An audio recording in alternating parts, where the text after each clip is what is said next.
All right, hello and welcome back, everyone, to the final week of our 5 week of Age of Empires 4 countdown to launch. It's Yeah. been crazy. It's been 5 weeks. We are on the final one here, and you know what that means, right, Elliot? Age of Empires 4 launches tomorrow. Tomorrow. Tomorrow. Goodness, It's we're so less than, exciting. I want to say we're less than 18 hours away from launch I at know. this I point. woke up this morning and I'm like, wait a second. This time tomorrow, we're gonna be there. It's gonna happen. But yeah, Yeah, so yeah. welcome not only to our stream here, everyone, but to launch week. We do launch tomorrow morning. So yeah, over the last it's been 4 weeks of these streams so far, and over the last of them, we've been showcasing different Civ matchups each week. So we've gone through and had a matchup of the 8 launch Civs. Let me get that up for you. So these are the schedules. We started with the English versus Holy Roman Empire, Abbasid Dynasty versus Mongols, Chinese versus French, and the Rus versus Delhi Sultanate. So where does that leave us today? We've got something a little bit different. We don't have Mm. another specific Civ versus Civ matchup, but we wanted to wrap this whole series up with something more fun. So we do have a special 2v2 show match for you coming a little bit later in the Mm-hmm. stream. Mm-hmm. And it is a great match. As you guys know, we've been recording everything live in studio, but then have it pre-recorded just to make it easy for us to host the stream because obviously with COVID, we are at home working from home for what's been what man, it's been like a year and a half, more than a year and a half Yeah, at this point. yeah, it's kind of So crazy how quickly that time has flown by. I mean, I remember being in the studio when I first started at Relic for a little bit, mhm, but it's been mostly work from home, and it's been great. Like, I definitely do miss having the chance to like go over to Elliot and be mhm, like, "Hey, check this out." Like, we still talk, everyone yeah, still talks, but there is the like missing. So it's kind of nice to hop on these streams and have like these social experiences, these social moments with not only Elliot, my other coworkers, Zach, Eric, all those people, Annie, who also mhm. join on stream, but also with all of you watching the stream and in chat. And I see people. I saw the person asking for my signature again. Nice try. I don't know why my signature is not valuable. It's a It is Grant. If they You steal my can't credit card, maybe. prescribe. You can't put. I was gonna say you can't put value to that. So, what is one person's treasure is one person's not such great treasure, right? That that, Trash that treasure. that's true. That's That true. whole saying. Just saying. Just saying. Um, but that being said, like what makes this match actually especially special is that we've got a new person joining us on stream for that. I don't know. Can I divulge a little more You into can it, or do you want divulge to a talk about it a little little later? bit. Let's save some of the Okay. excitement for before, but go ahead. You can give Okay. a little Okay. tease. Okay. It No, is we an got another exciting. balance. It's We have different. another balance team member who has not been on stream before joining us, and it is a doozy of a match. Like it was hype watching them play it, duke it out live, and to be able to now like get it again to you guys, like it's going to be a great match. Especially again, this is a first time for us showing a 2v2 match, and just the dynamic and back and forth that we see in this is just off the charts. So I don't want to unfairly hype it up, but it is a pretty hyped up match. I will say that right I think it's a good end to this countdown to launch right now. before the game comes out tomorrow. I know chat. I see all of you so excited. It's going to be a fun match, but yes, definitely also can't wait for tomorrow to have all of you in game and playing. That's I mean the most exciting thing. But until then, we can give you like a little bit of this for today, showing you what we've got. And yeah, I think that's most of what to expect. So we're going to show some different videos, some content, and then we have our 2v2 show match as well. And yeah, as always, prizes. I know that's what everyone wants in chat. I see it starting already. Please don't type it just yet. We've it's not that like we're always going to give away prizes on stream that we do, but No. obviously with us going to launch, we're pretty damn excited to like just get this game finally. Like again, we're less than 24 hours away from the game. It is not your last chance for free stuff. I'm going to make that clear.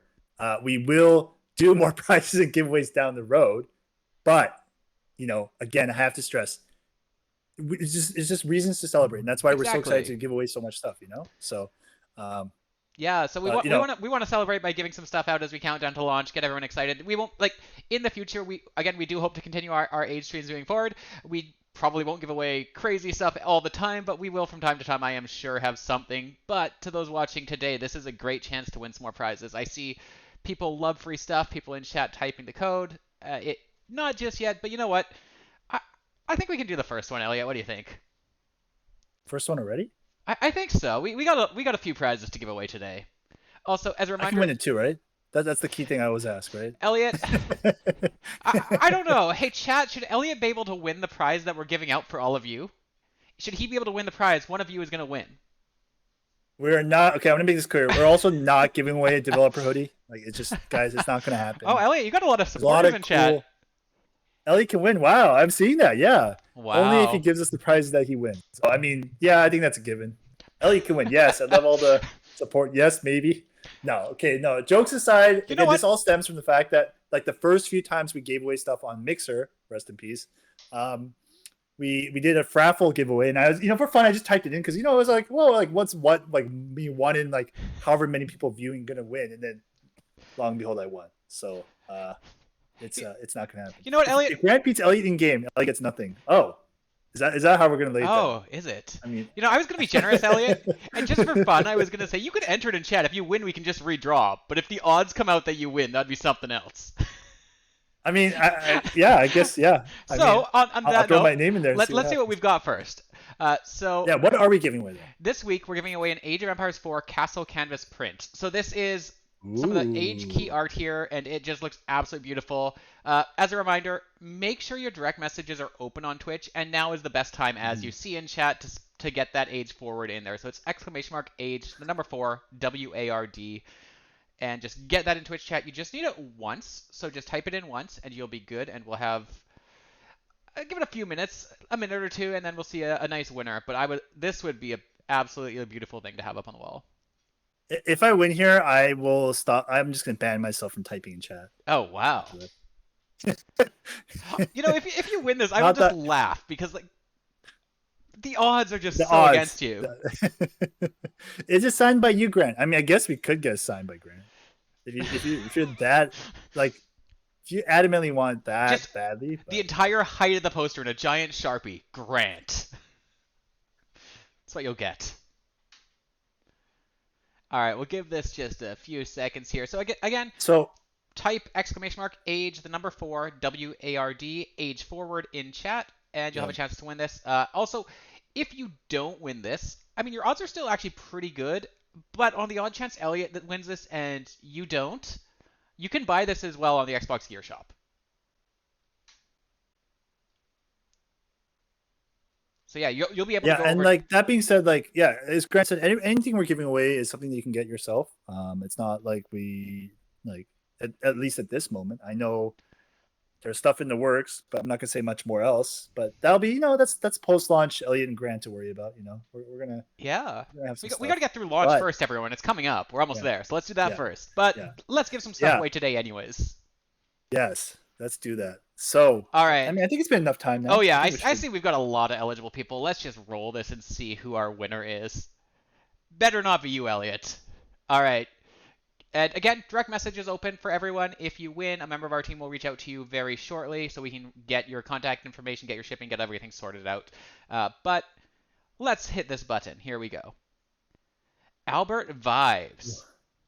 Okay, All Albert right, Vibes, congratulations. Albert_Vibes, congratulations. You have won this canvas print of Age of Empires 4 there. We will get a member of our team to message you very shortly. Let me just get your name over to them. All right, so Not gonna lie, I was like, I was holding my breath there to make sure that my I name was didn't I was pop up. kind of expecting it to come up. I was just gonna be like, Elliot, what did you do? Are you rigging this tool?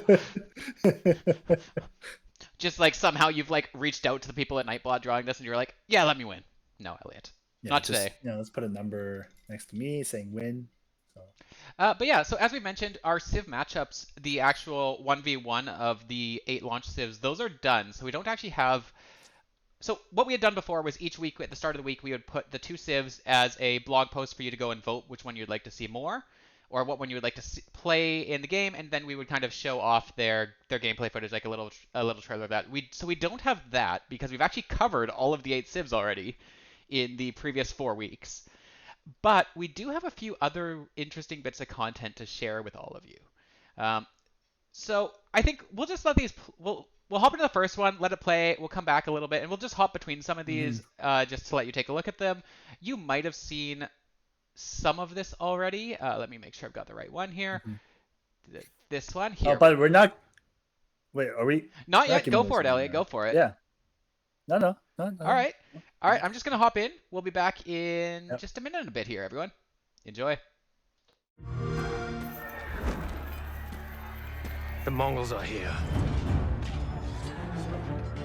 Call up the archers and deploy on the east wall with incendiary arrows. The French sent hand cannoneers. Flank with lancers. They'll get ripped apart. Will they? It's the English fleet. Cross them with our fire ships and deploy fishing boats. Our people need food. Trebuchet. Counter with light cavalry. Camels. Camels. Camel archers. Hundreds. What now, Commander? We attack.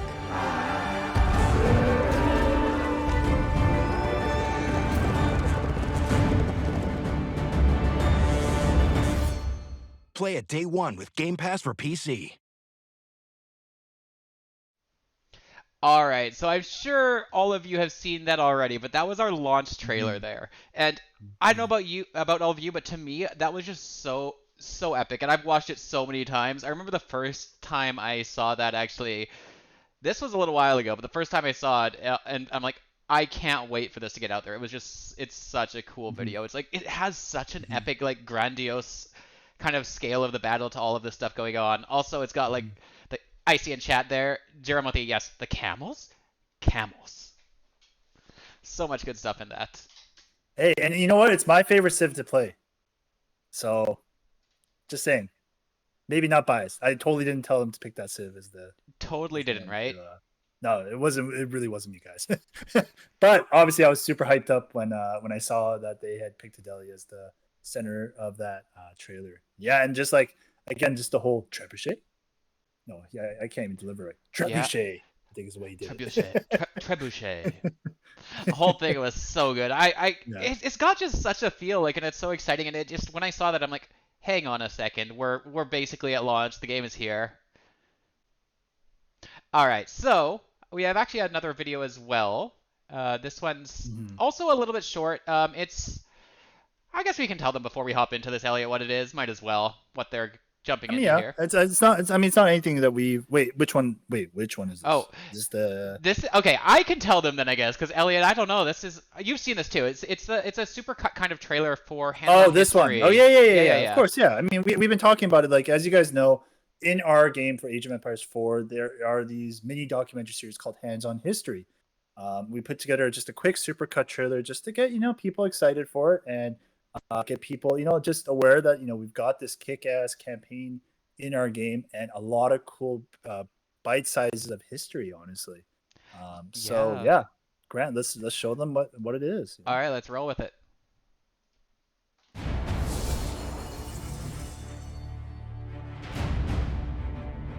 The main purpose of heavy cavalry was to charge straight into the enemy.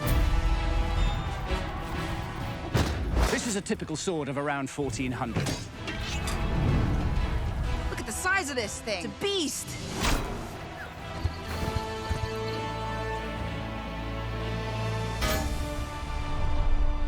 was very lucky it didn't kill him instantly. The three main shots are the forward shot, the side shot, and the back shot. This is a type of axe called a bardiche. Castle walls had to absorb the impact of projectiles fired from trebuchets. Did you hear that whoosh?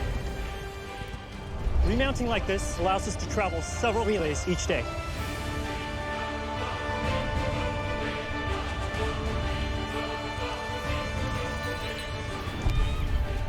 Compared to a bow and arrow, this is far more deadly.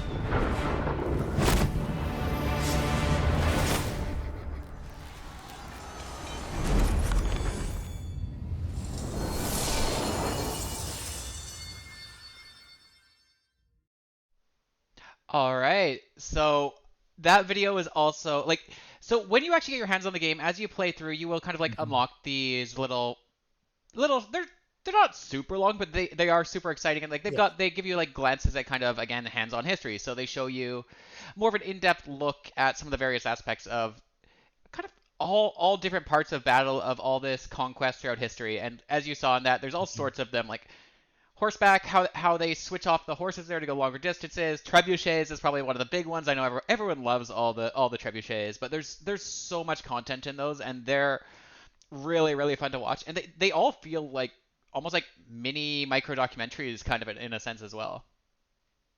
Mm-hmm. Yeah. So those are a lot of fun, and so I think like that's not all there is to. There is the main campaign as well, so you'll progress through campaign videos, but this is kind of like a little something extra we gave there.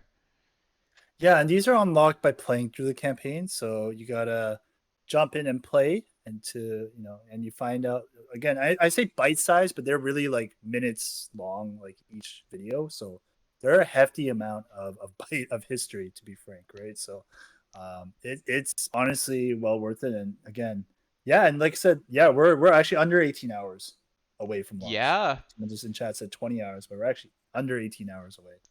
Almost at 17 hours at this point. We're almost hitting 3 o'clock. So yeah, crazy. Boy, does time fly here. And you know what else? As this has gone by, we've got a lot of excitement for Age of Empires 4 here. Yeah. Like, I see chat. Like, these videos, they're all so great. The game itself, I'm excited to get this into all of your hands. So you know what? I think it's time for another giveaway. If you hold on just a second, everyone. Don't type it just yet. I've got to prepare here. Got to make sure that we're not getting people who are entering during the random times. We can only take those of you who enter during the correct times to enter for this. So normally in the past streams, we've given away Age 1, 2, and 3 DE here. But, since the game launches tomorrow and there's all this hype for Age of Empires 4, what we actually want to do is hook you up with a year of Game Pass Ultimate. So if you type again, this is great. Okay. So first of all, if you guys don't know Xbox Game Pass for Ultimate, it is a 1-year full subscription to both the Xbox Pass as well as the PC Game Pass. So you can have both. Now, it's if you have either or, it's fine. But the fact is that if you've got both a PC and an Xbox, you can then seamlessly play on either platform. And obviously, with Age of Empires 4 and all the other Age of Empires Definitive Edition titles, they are all on Xbox Game Pass for PC. So exactly. So you'll have this for a full year if you win this. Like, it's such a good value. Not only do you get all of the Age titles, including Age of Empires 4 when it launches tomorrow, Forza Horizon 5, you get Halo Infinite. Is Back 4 Blood on there too, I think, right? Like that new zombie game. I can't recall off the 100% off of my head, but there's a ton of games in there. And again, this is Ultimate, so it's both on PC games, such as Age of Empires 4 here, but also any game, if you have an Xbox console, you get all of those, the ones that are included in Game Pass as well. So make sure !Age number 4 word to be entered to win. I'm not going to put my name in this one because I don't want to chance anything. Elliot, this one you cannot win. And this is a sweet one because I would love to win it. I know. I mean, like I have Xbox Game Pass. So do I. It's already. Also, but more credit added to my account. I'm happy to do that. I would be happy for another year free. That's just gonna be just more games.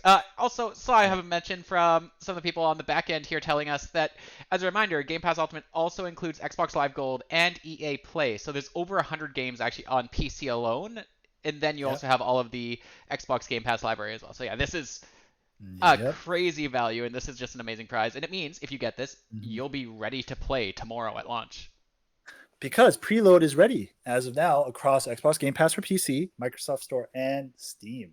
That went live yesterday. So if you haven't had a chance yet, you should go and do that ASAP. So you're ready for tomorrow. All right. I think we've given them enough time to enter this. We should probably draw a winner here. Let's see. Everyone's typed their age forward. All right. Good. Right. Before we do this, one last reminder, one more time, everyone. Have your DMs open because we want to give this to you. If you don't have them open and we can't reach you, we have no way to give you the prize you've won. Unless you see us say it, and then you'd have to reach out to us. But yeah, make sure DM's on, and we'll reach out to the winner here. We're going to press the button right now. All right, Defrost95. Congratulations. You've won 1 year of Game Pass Ultimate. Congratulations, yeah. So not only is that Age of Empires 4, which is launching on that on the PC side starting tomorrow, it's all of the other titles, including there's all of the other definitive Age of Empires Elliot had mentioned, as well as the rest of the Game Pass library as well. So super, super valuable. That's an amazing prize, and so jealous because I would love another year of Game Pass myself.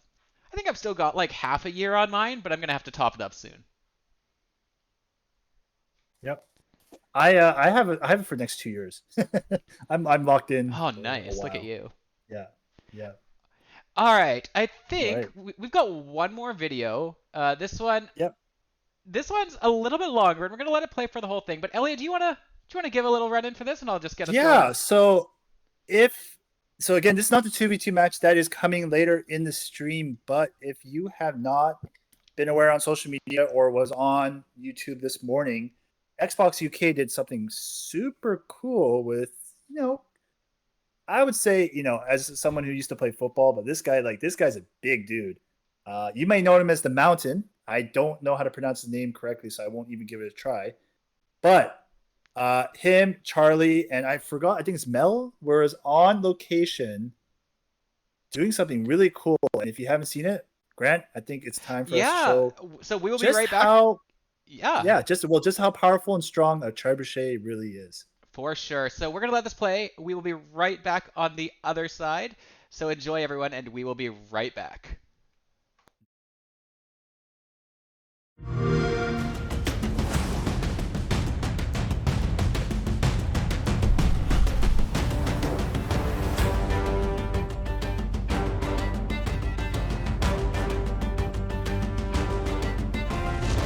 And welcome to a very special day where I'm here at Berkeley Castle on a very windy English day.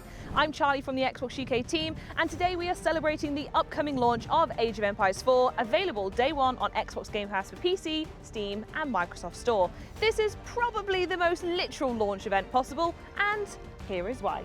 This contraption is a mini trebuchet, but this is the ultimate Age of Empires siege weapon, unrivaled in turning castles into rubble faster than you can say wololo. And this is exactly what we're going to be using today to throw a treasure trove of items through the air. Well, like I said, we won't be using this one because it's only 20 centimeters tall, but while this mini trebuchet is amazing, and you should definitely keep your eyes peeled as we're going to be giving away an amazing Lenovo gaming machine and your own mini trebuchet over on the Age of Empires Twitter, we will be using a slightly bigger one with a bit more firepower.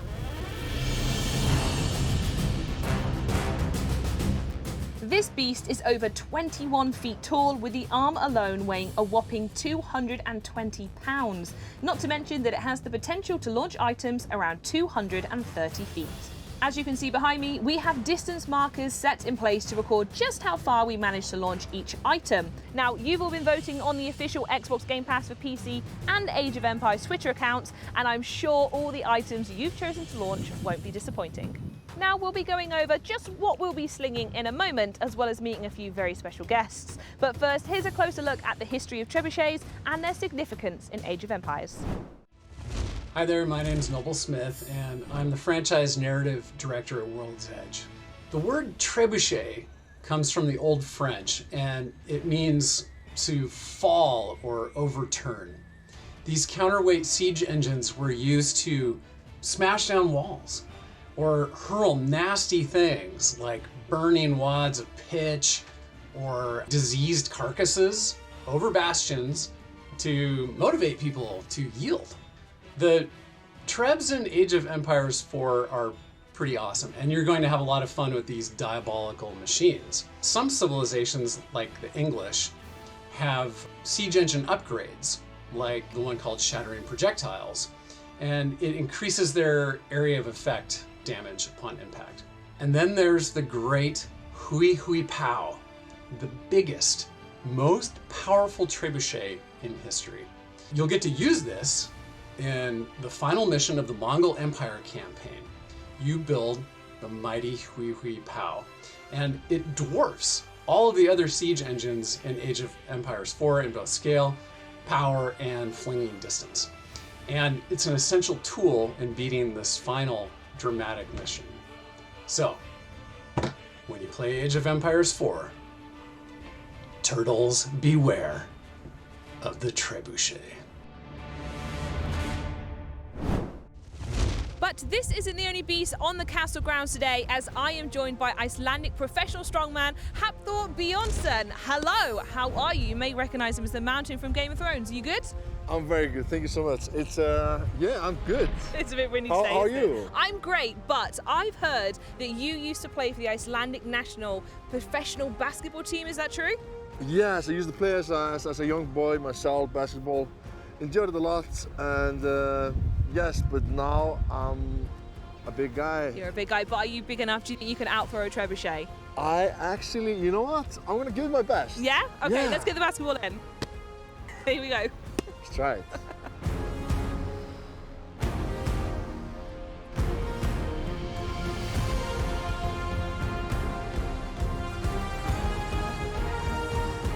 Not bad, not bad. We'll see if that thing can beat me. Well, that was very impressive, but I'm sure the trebuchet has something to say about that. Oh, this. I need to help me. Oh! Whoa! Whoa! Oh!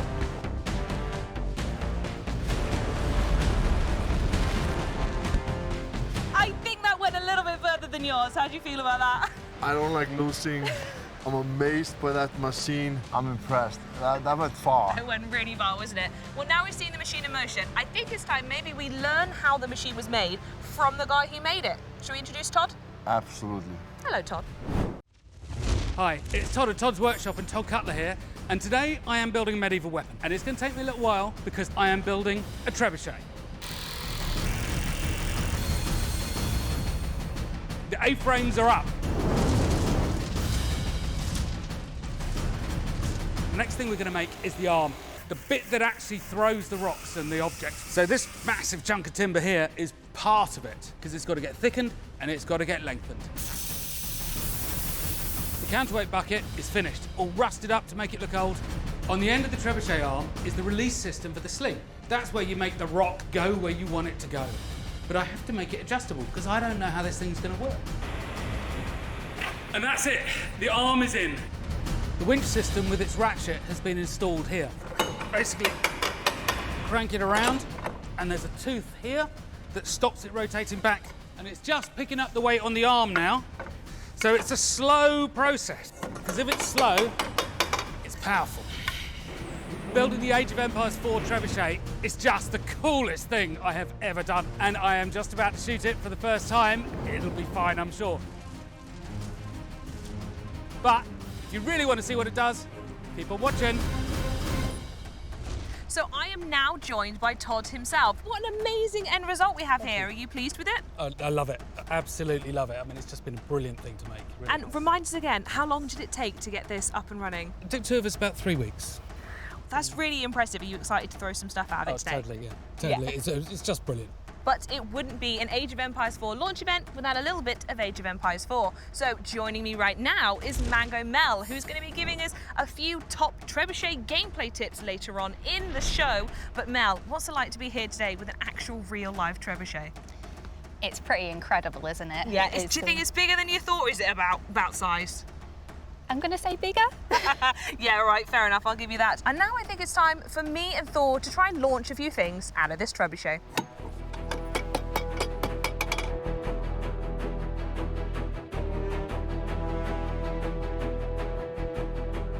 Okay, Thor, we are now going to start throwing things out of the trebuchet. One of our first items was voted for on a poll on Twitter and is a CRT monitor. Are you ready? I am. Take it away whenever you're ready. Okay, I didn't expect all of the confetti. Okay, Thor, are you ready for the next one? This was voted on the Age of Empires Twitter account this time, and it is a stuffed sheep. Are you okay with this? Yes, because it's not a real sheep, so I'm Yes, fine not with a real sheep, and with that in mind, let's go. Whoa!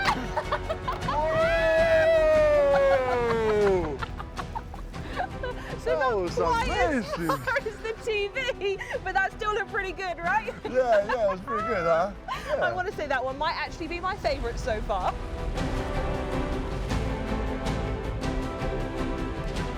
Okay, Thor, up next we're going to be launching an exercise ball out of a trebuchet. Have you ever done that before?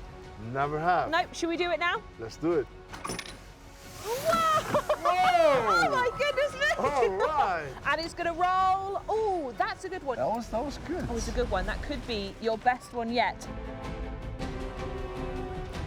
So it's my pleasure to say the next thing we're launching is a dummy in a suit of armour. So whenever you're ready, please launch the dummy. Way! It like he was going to do a cartwheel. Was that good for you? Was that all right? That was okay. Yeah, was that not as good as some of the others? Good, No. some more flips maybe.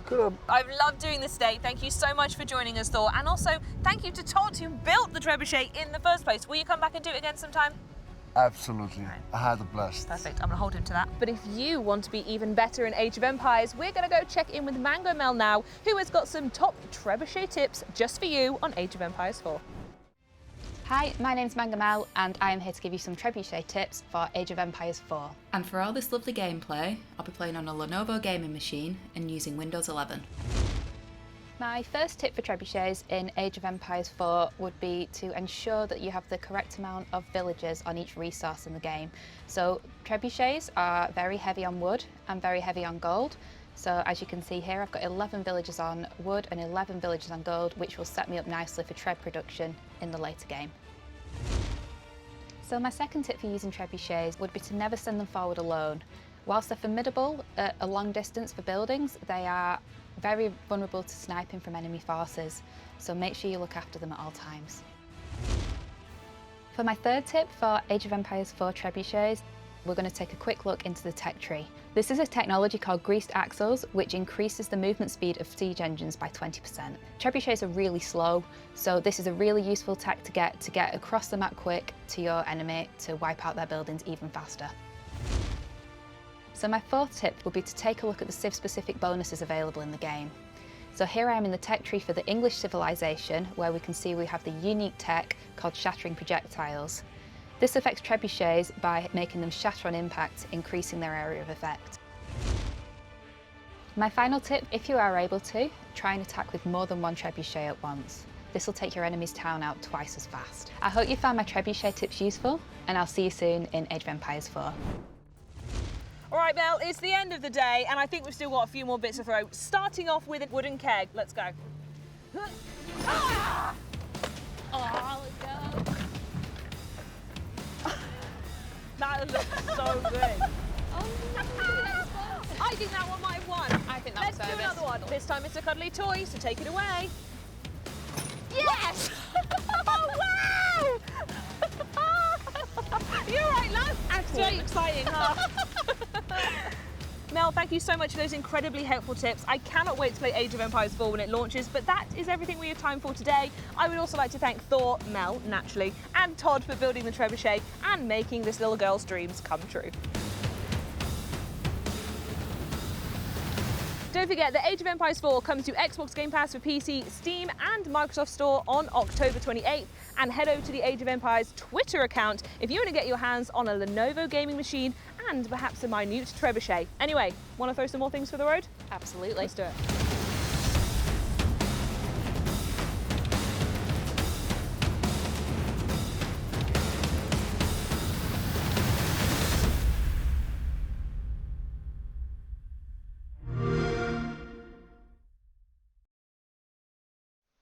All right, welcome back, everyone. I hope you liked that video as much as I did. I think it was just, to say it, and I'm going to cringe when I say this, but it was simply smashing.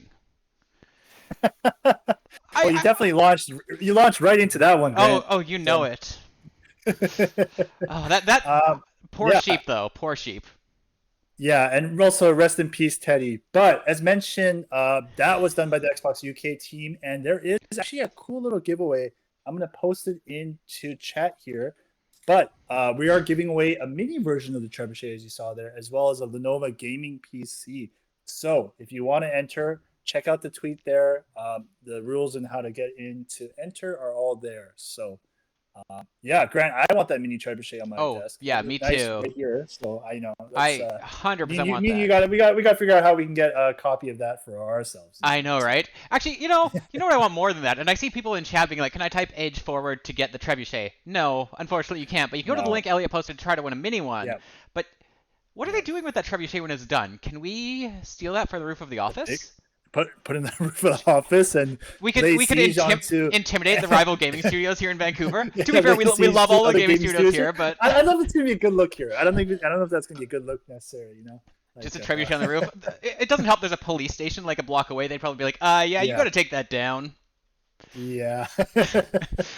But we are giving away the mini one, which is the main thing. So if you want to enter, plus a gaming PC, which I will acknowledge that it's been pretty hard for a lot of folks to get parts just with the chip shortages and the hard supply to get. So hey, this is another way to get a prize, which is kind of cool. So yeah.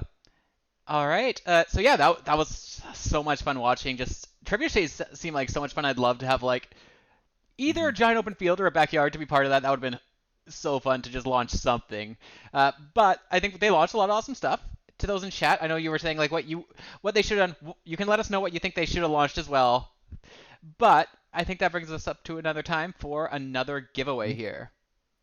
Giveaway. All right, give me a second. No, don't type in just yet, chat. Type chat. Not just yet. Give me a second, chat. I gotta enable something here so you can actually have a chance to win.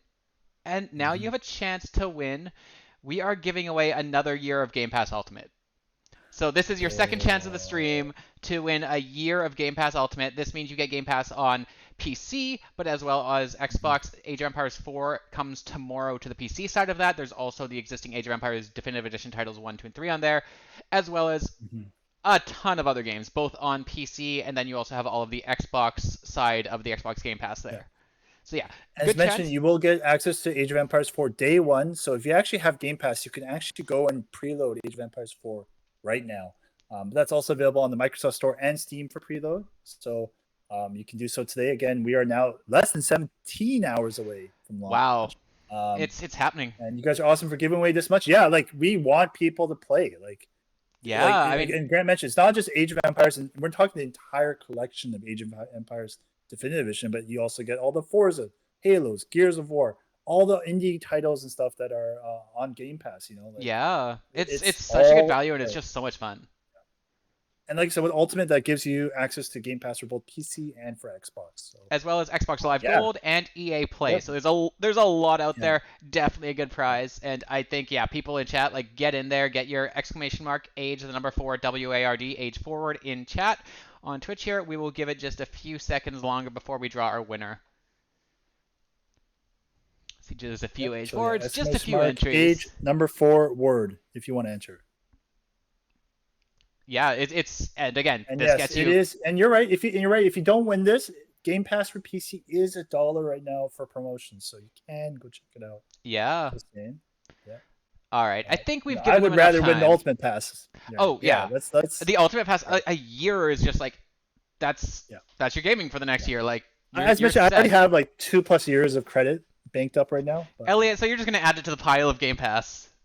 I did not enter. I know this is one of those that I don't think chat would be quite happy if I won. So. No, they might not like that. So we're gonna do this draw here. Let's see who we have. Good luck to everyone except Elliot, who cannot enter.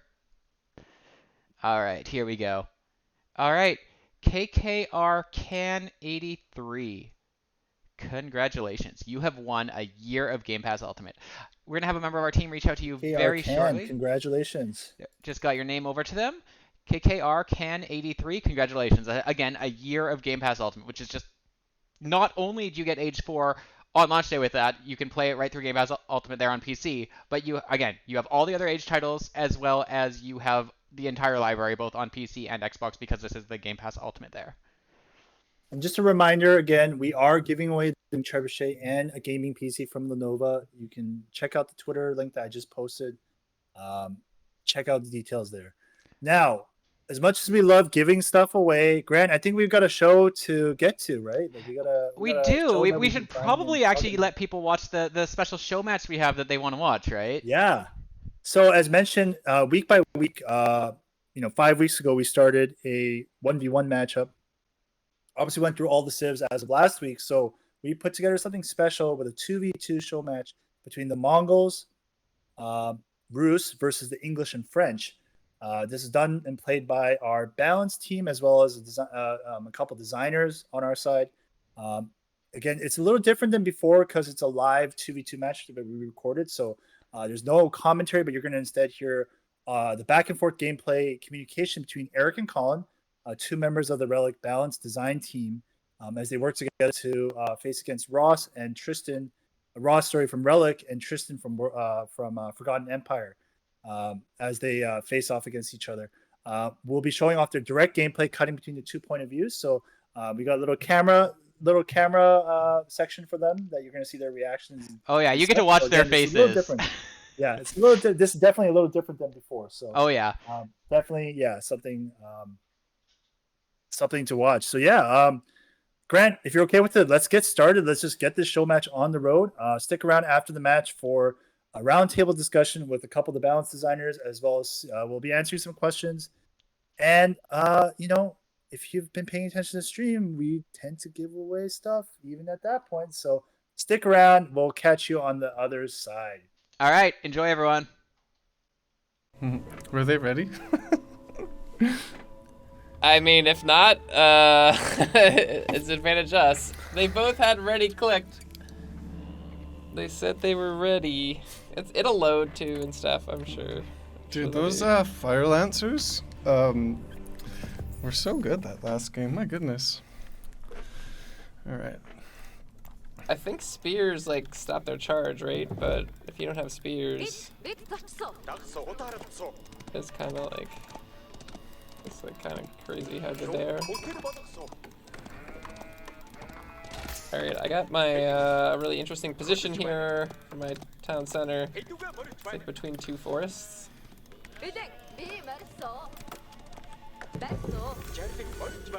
Nice. Alright, you found a deer right away. I'm assuming that one's yours. I mean, it's pretty close to you. You can take it if you want, because I'm just gonna... That would be my far deer, I think. Okay, yeah, if you get a closer one, definitely take that then.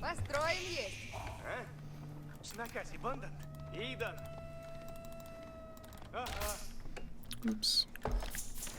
Small mistake in the build order.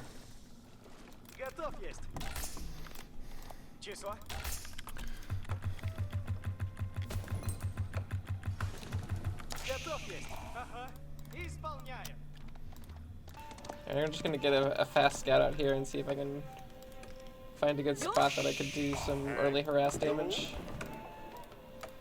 I'm gonna build a... You're gonna do some early harass? Yeah, I'm building a stables already. Excellent.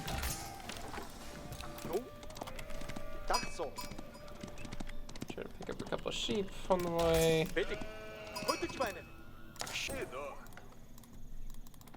Yeah, looking good. I got some stone piled up so I can double produce some horsemen. Don't really need much more wood. Need a bit though.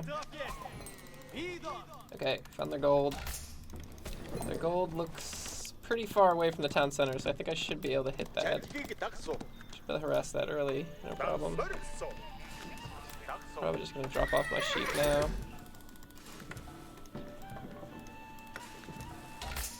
Got some villagers. Okay, there we go. Build through some horsemen. Just send it right to the gold.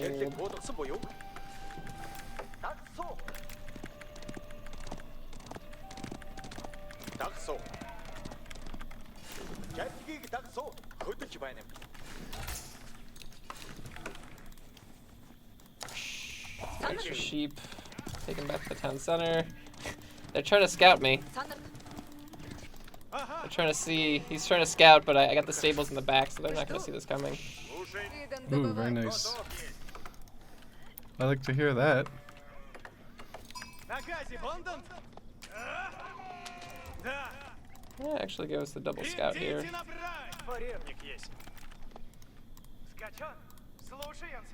Oh, he's killing the deer down there. No, I want those.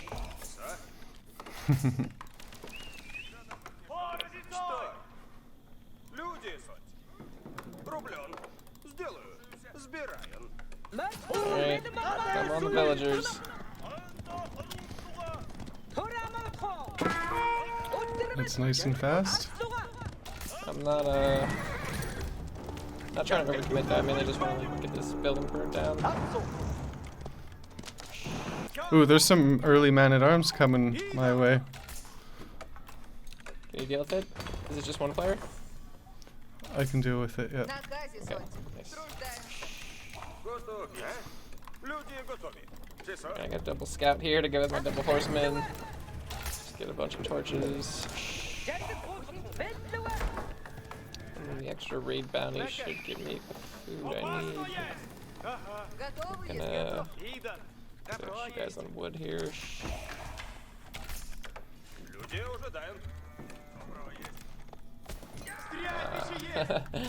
He had some guys on out here on this deer too, but he decided to vacate them. He's afraid.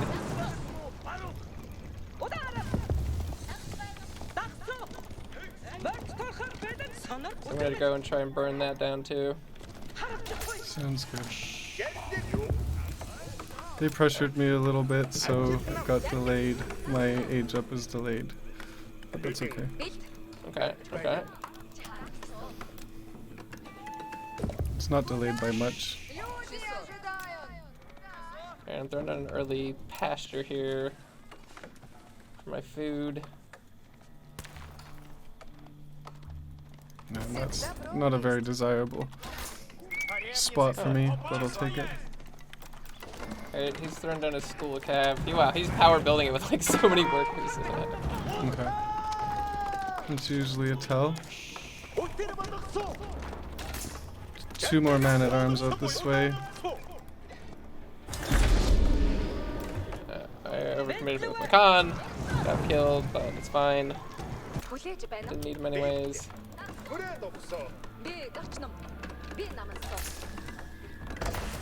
Silver trees coming along. Gonna keep going with the horseman. But he's gonna have knights. I might just actually. I'm going second TC build, and man-at-arms scouts coming your way.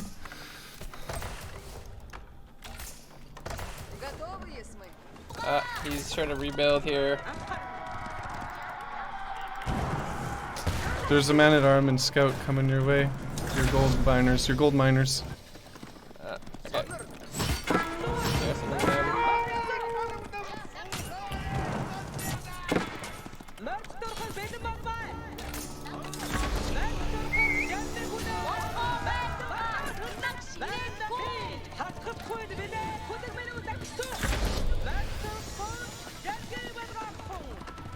He really wants to finish this gold.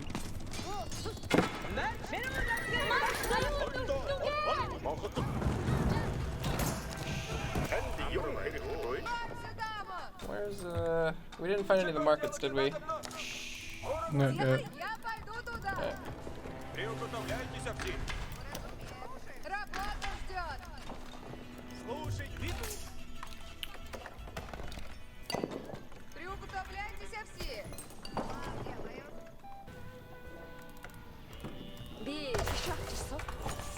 Oh wait, there it is. There's the market. All right, so I'm going into this corner with my tree stuff.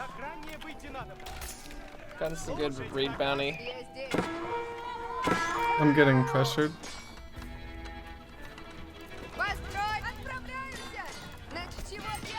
Okay, I did pretty good on the harass. I can come back and help you out if you need it. Yep, I'm coming to you. He's got villagers coming to attack you or something.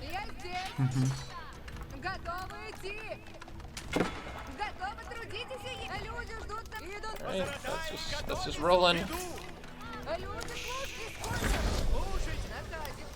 Stefan just reached the fuel age, wow. Interesting, okay. We got like wheelbarrow and stuff.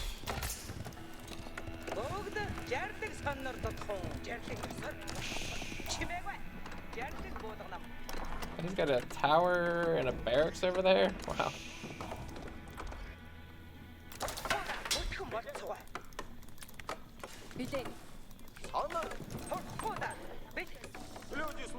Oops, I thought those were enemies for a split second.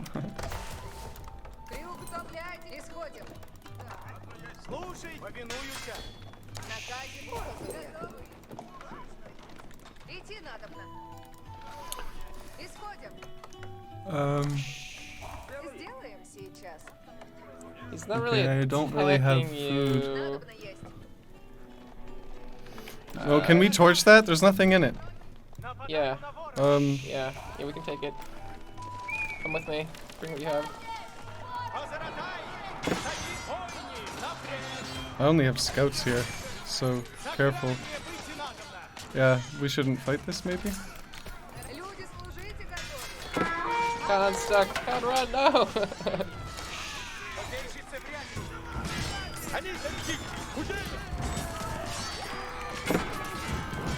I think we're good.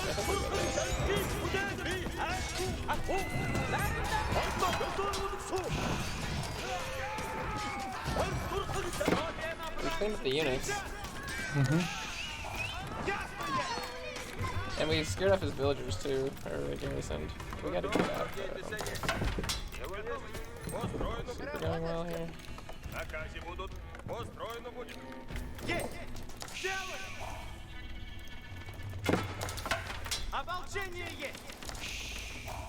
I mean, if he's got all that stuff there, then he doesn't have anything at home.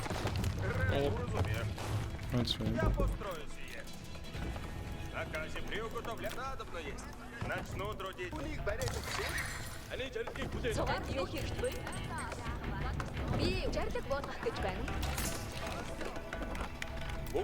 Alright, I'm gonna try to read him at home.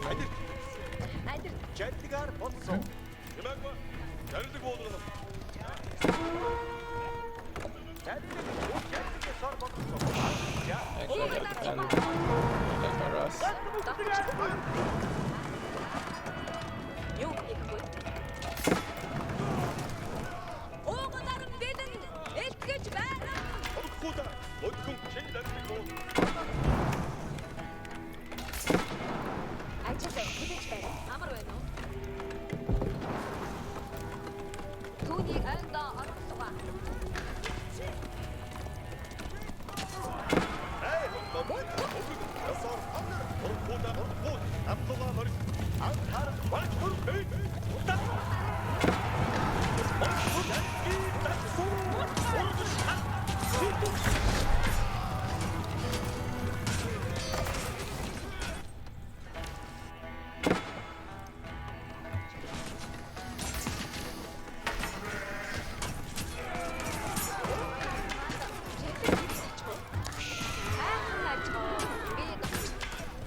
Okay, not super great. There's a lot of spears in my base, but it's fine. It's totally fine. I don't know if I'm gonna be able to ram push myself out of here. As long as you can hold off.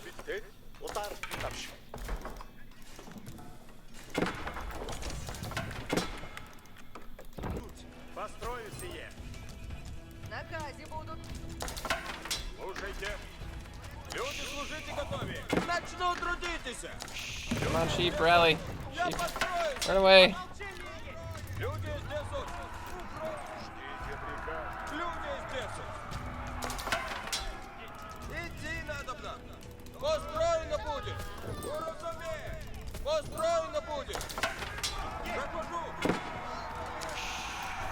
Alright. Clean that up.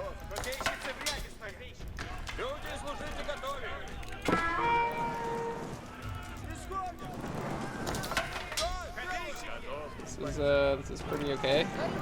It's pretty fine.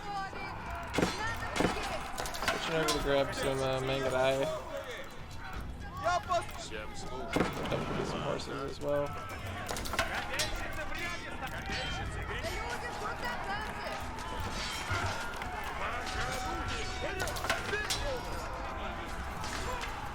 Ah, knights.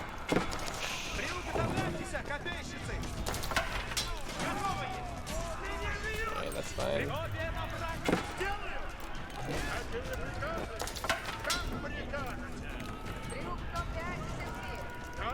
How you doing over there? I'm doing alright, I think.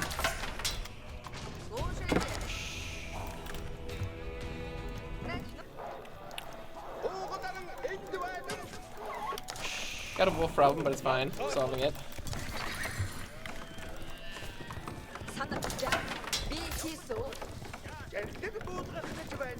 Feeling pretty good on wood now. I'm gonna run on a second PC.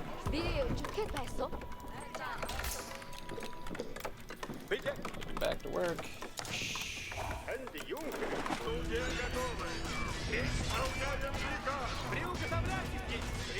Low on food, but I got 4 Mangadai.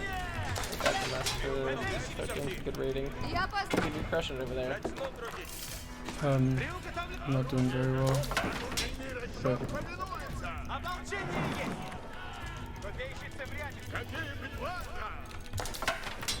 just keep. I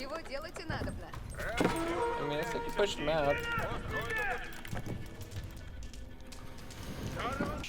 I got, I'm deploying some Mangadai, and then I'm leaving the rest of my army kind of at home to defend.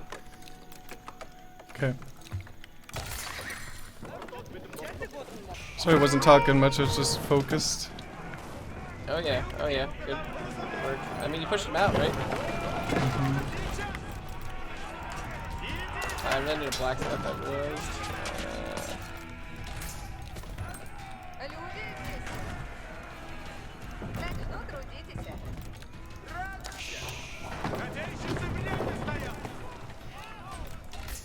I'm cutting these man-at-arms pretty effectively. Nice. You had a man-at-arms problems before, you don't anymore. I got green dudes in the mice. Yeah. Get a lot of spears though, you should be able to handle these, no problem.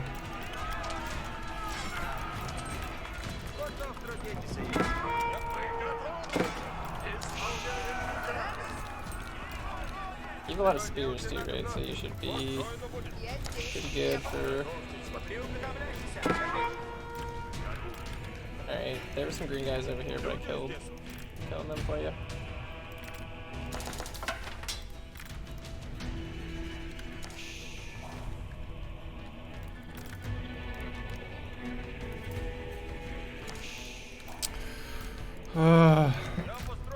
Kind of rebuild my Ubu at the next stone deposit because it ran out of resources. Do you want to try to... Actually, I'll just harass, and then I'll leave the rest of my army back here.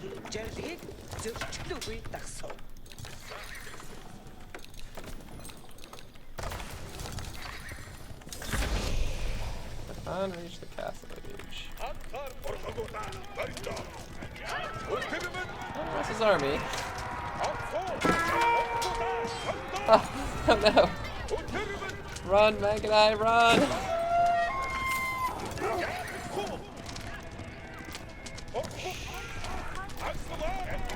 They got a pretty intense amount of walls here.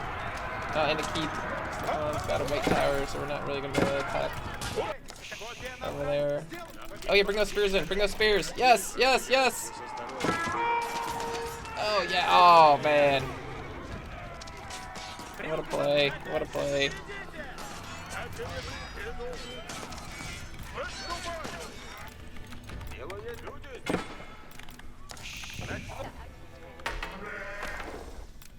Alright, just kind of moving up.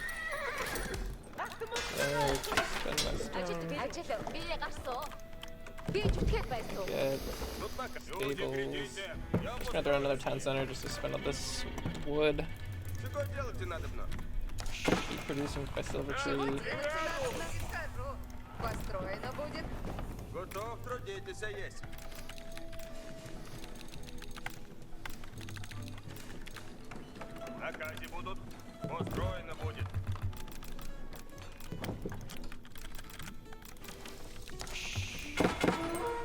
Hey, nice wall, by the way.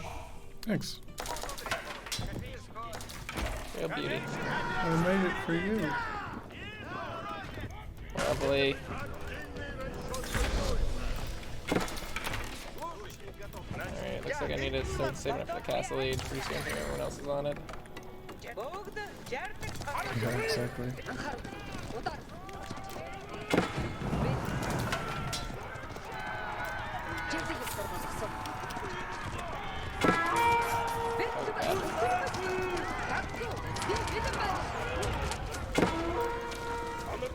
Ooh, men-at-arms are coming. Oh yeah? Over there? Right.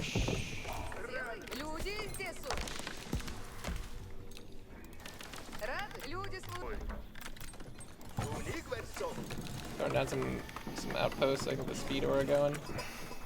Very nice. Oh, he's just running men-at-arms into their death over there.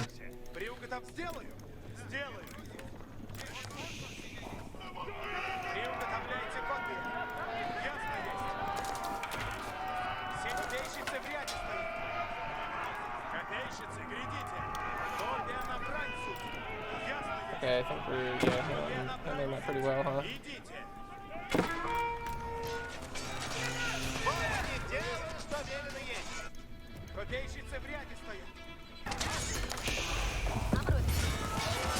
Oh, Green's here.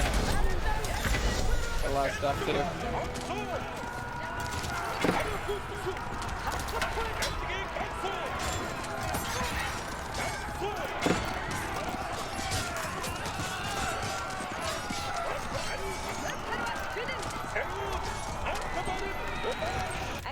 I'm not supposed to be castle age here. I am not. Alright, We're losing everything. Need a lot more pastures.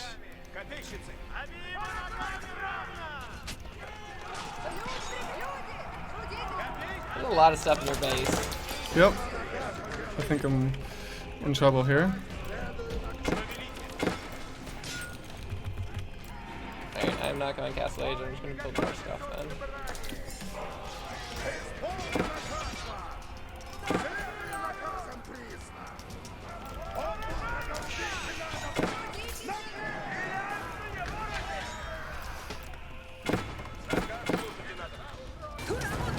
Gold. Alright, I'm thinking this army from yellow at least.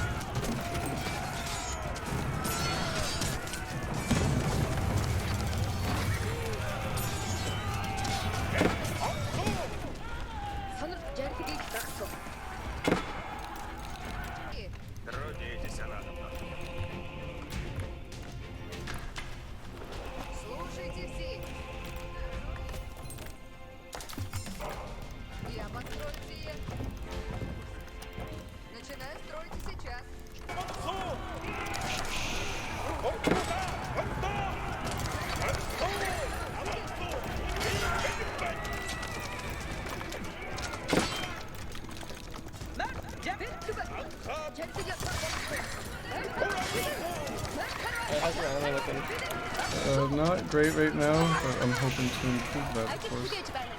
Okay, good. Can do attitude. I have like a crazy amount of. I have like a really good gold economy now.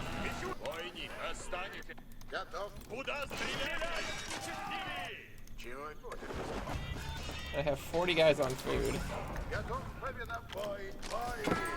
He's just rallying stuff into his death over here.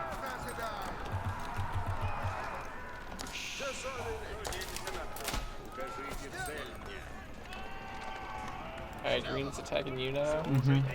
I got a pretty big Mangadai force.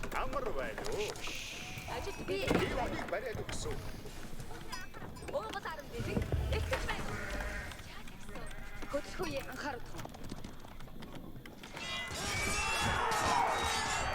you got some. Looks like you got some good crossbows there, so you're like cleaning up that army from yellow.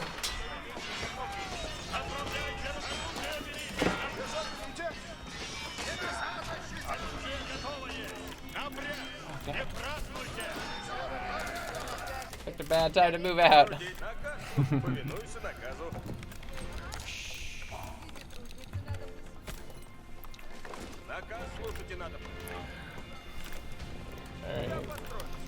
Alright, so I'm at 99 of 100. I'm not doing too good, but stabilizing. Okay, excellent.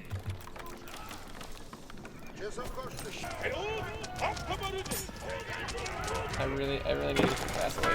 Oh, they got rams. Okay. Coming in for a push.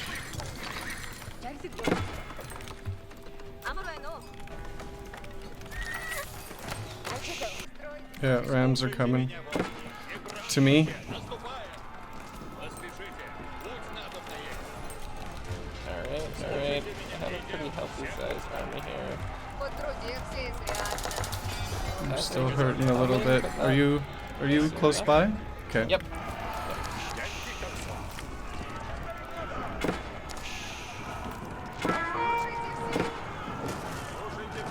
Got a lot of mackerel here too.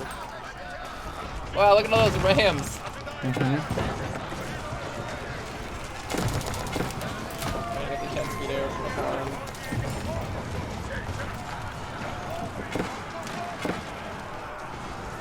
I died.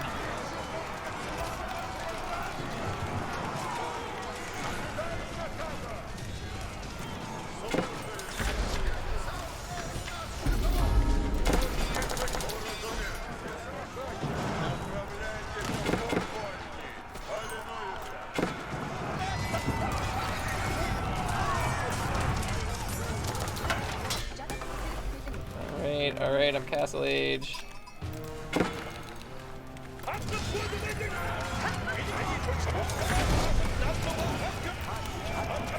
Use Imperial Age.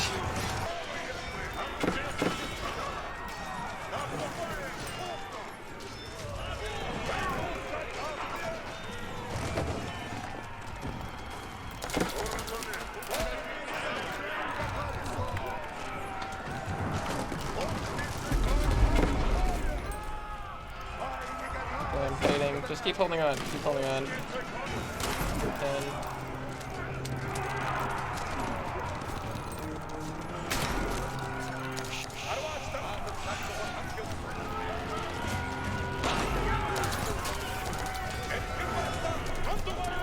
nice. You gotta get good sizes around the crossbows there.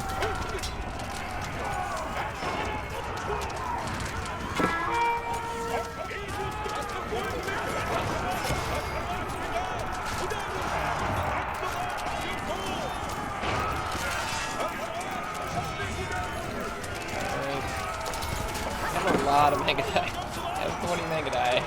Yeah, and we need something to cut through armor. Yeah, well they have they're like upgraded down right. They're H3. They have their armor upgrade, so they're doing decent. I picked up all those villagers too. They were trying to build, and I have knights too. I switched over to knights. I have like a billion gold for this trade route. Okay. I'm hurting on gold, man. Okay, I know a guy. It's me. And maybe like 1,000 gold or so. Thank you.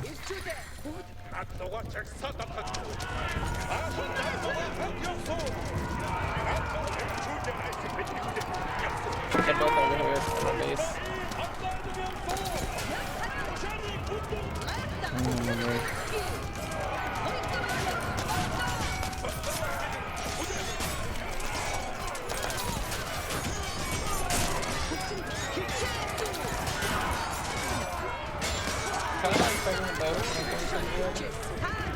Yeah. I see that. Very interesting. Very interesting. I'm trying to help. Appreciate that.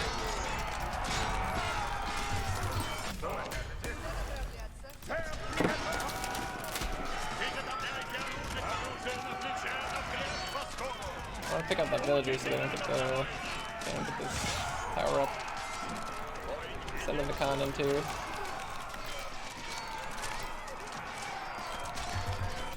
Really trying to get that tower up. It's English too, right? So if they get that up, they're gonna get the attack speed aura, which we really don't want. Alright, I think I canceled it, just like the last Boba there.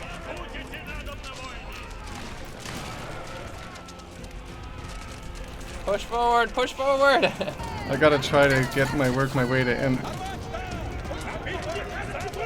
Okay.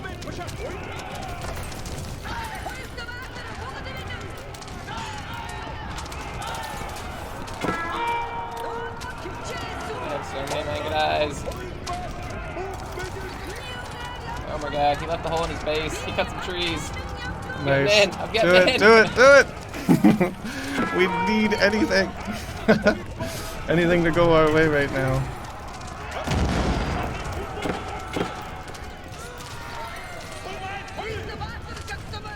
Oh my god, look at all these villagers.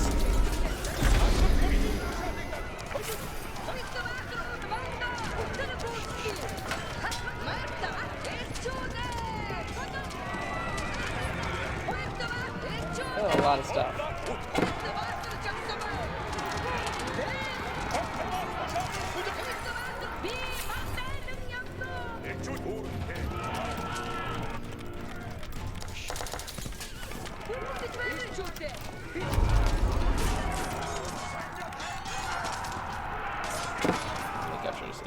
That's not a bad idea. What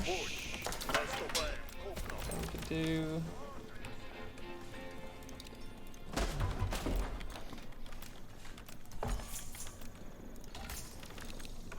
Куда направляться? Лучник конный готов. Слушайте все. Начинаю строить и I сейчас. need Слушайте надо. more production facilities.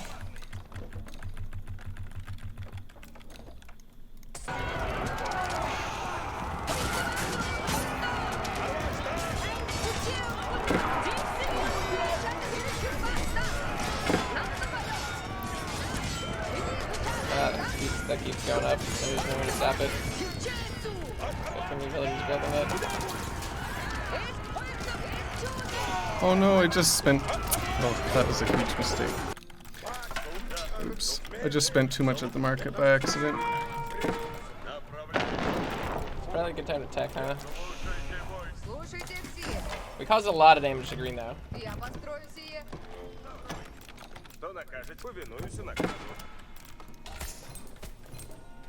Alright, he's got Do you to keep have on that lots side, of gold or no?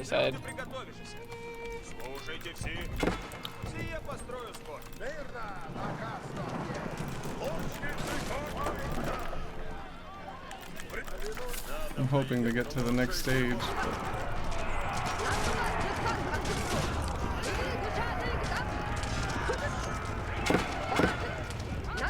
Yeah, Mega Eye. The raids are real.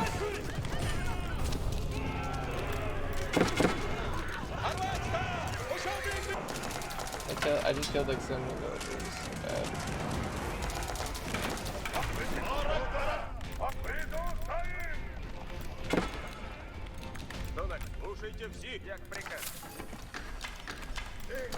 I'm gonna go. Doesn't the weight stupid? I'm gonna go to the next stage.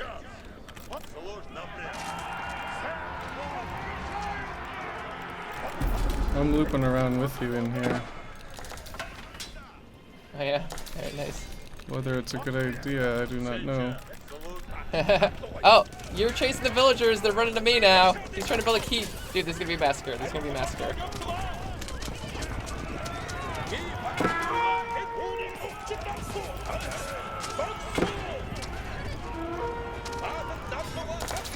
Killing so many villagers. Nice.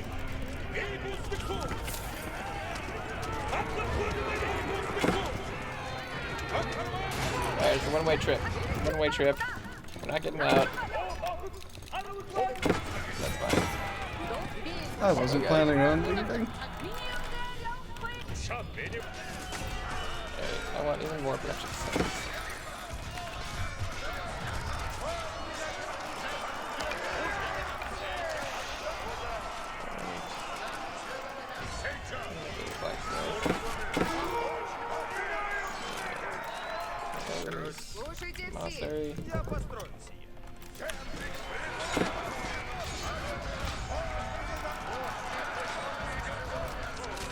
It's all you over there right now.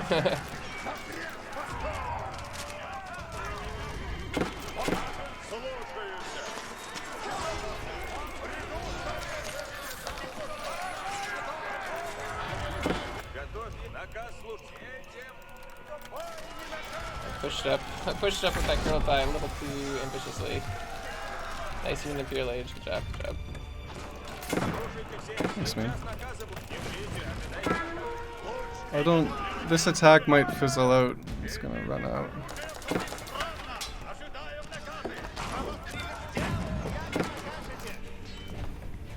Oh! I didn't even realize he had shit in my base. Oh, man. Whoops. Okay. Well done there. Queue up villagers like a madman after that one. Those poor vills. I didn't even realize they died. Poor villagers. Poor villagers. I feel bad.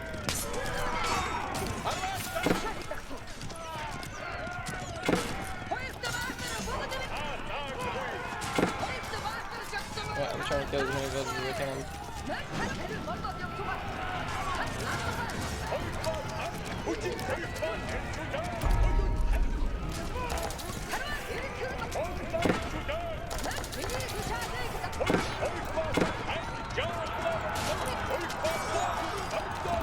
I lost all my crossbows. Well, you know what? Instead of crossbows, we're going Streltsy. Oh yeah, nice. I'm slowly getting up my gold miner count though. Excellent.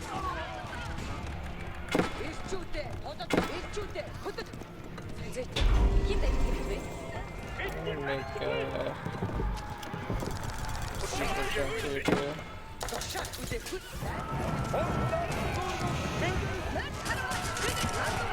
Oh, beautiful. I found a lot of villagers. They're hiding out here trying to gather wood. Nice, very nice. Oh shoot, okay. That's alright.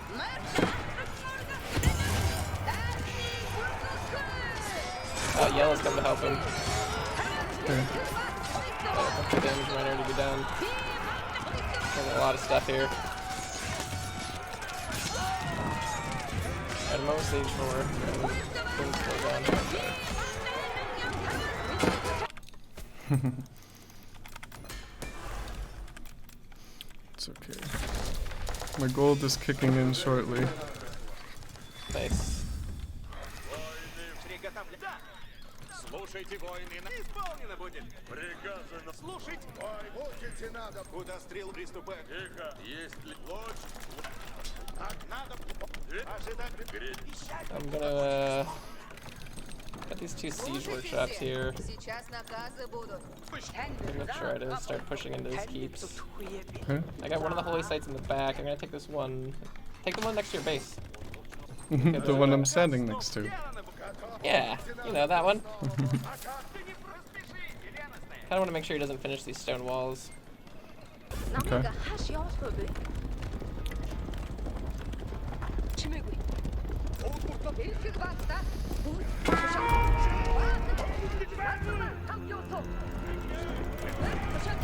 Okay, I'm pretty much maxed here. I'm gonna get like the upgrade for all the health though, health bonuses on my cav, and incendiary arrows. Okay, yeah. We got a lot of big techs coming in here.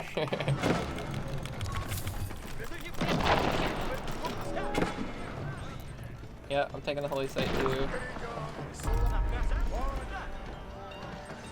And I can start building cannons now.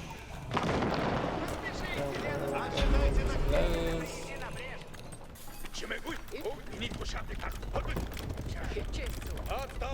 He's trying to finish this wall.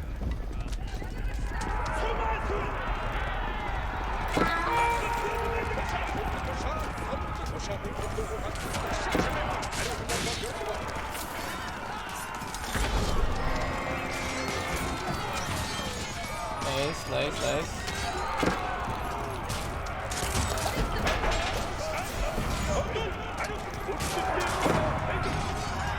I might need some help down here. Oh yeah, okay.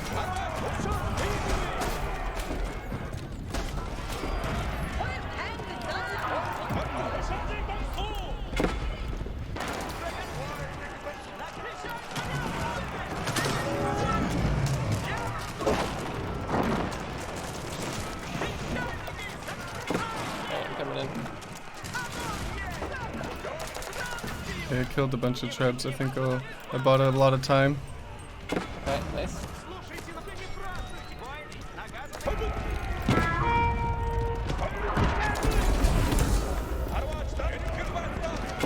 Oh, nice, I got the fire arrows.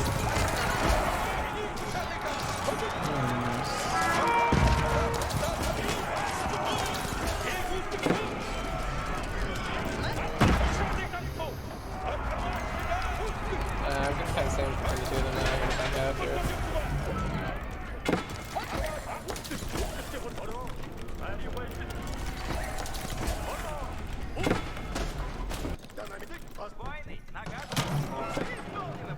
Есть сон, есть отдохновение.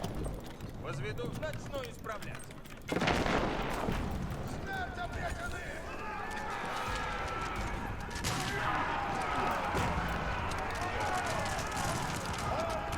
Okay, there's nothing in the stone wall here. Got a pretty intense battle going on there, it looks like.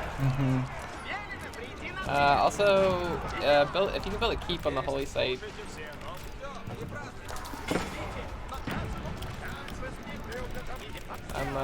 I got some sprinkle towers and stuff here. Okay.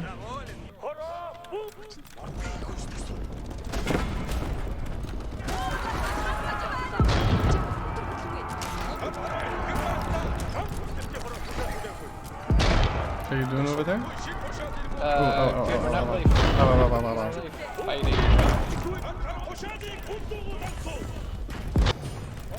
I might need help with English over here. Yeah, as a matter of fact, I will need help with English over here. I'm coming. He seems like he's got a pretty darn good army.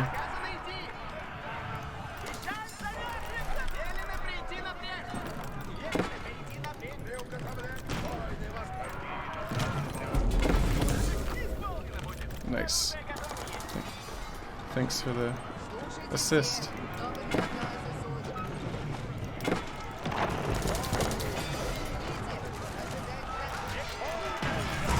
Oh, you guys here?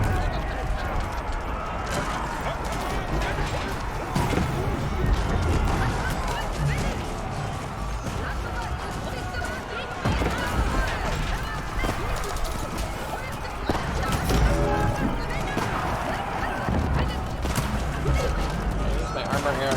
I'm on archers here.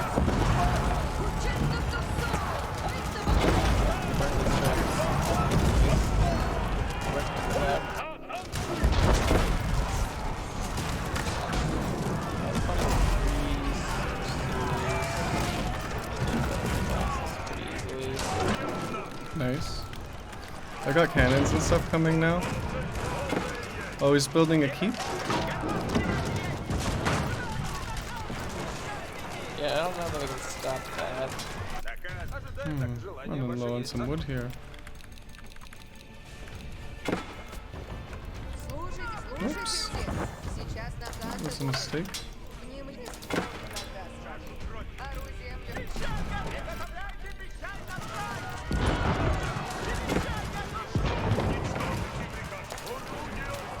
Alright, we're getting overwhelmed. Back off for now.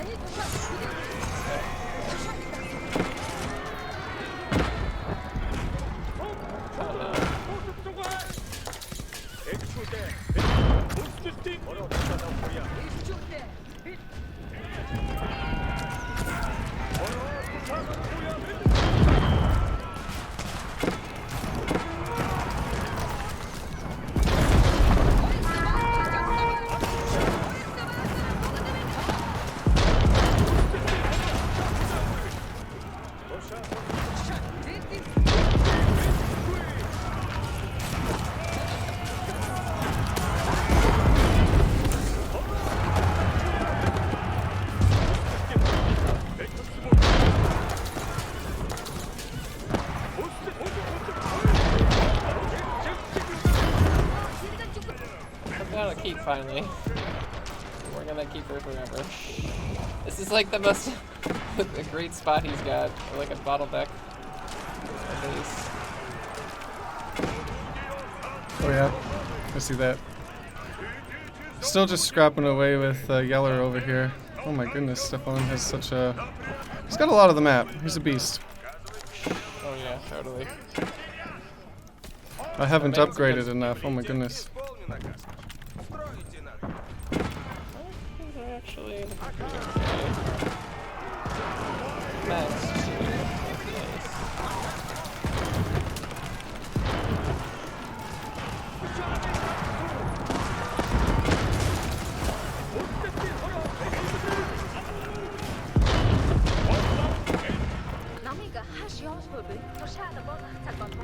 How are we doing in the wonder timer? 4 minutes. If you can just hold that for 4 minutes. You think you can hold them both? Pardon me? Can you hold both? You can hold the I think I can hold it. Yeah. I think.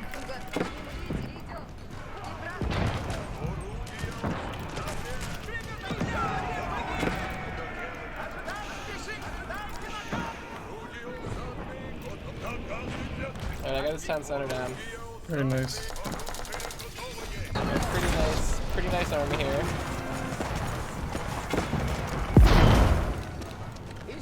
Need more knights, I got a lot of hand cannons.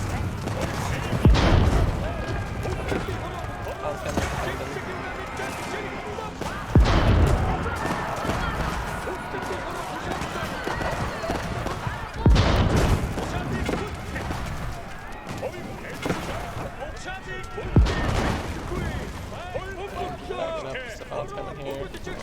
Really hard.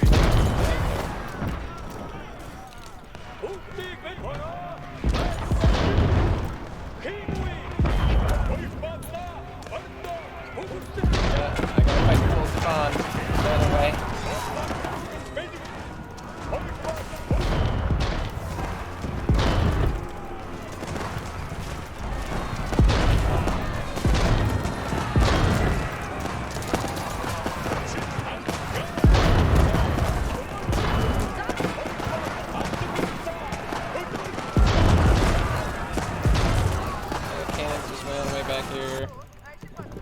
Actually ran out of gold. I have a lot of other resources, but I guess I'll build a few less knights.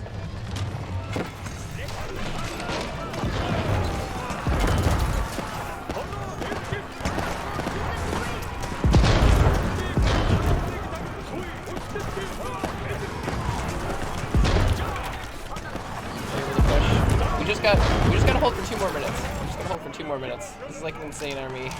Step up. Fighting it. Alright, I just got a stream of horsemen coming now. I guess I'm gonna build a few more traders.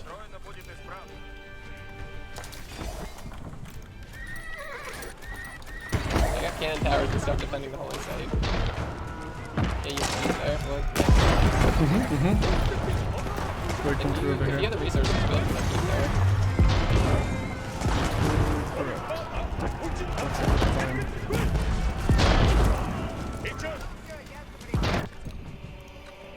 I'm gonna push it and try to sync up with your army that's keeping the way going.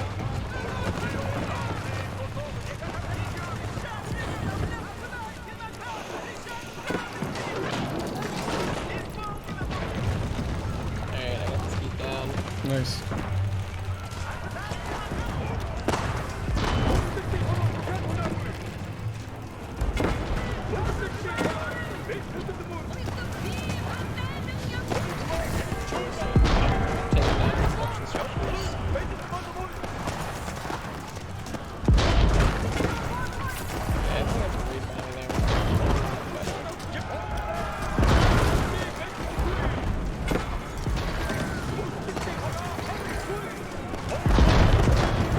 Oh yeah, give me the raid bounty. Oh.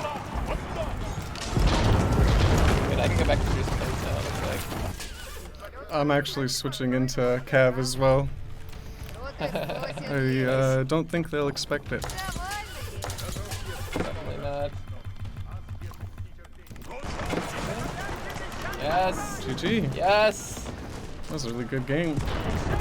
Victory is imminent. 18 seconds on the timer, man.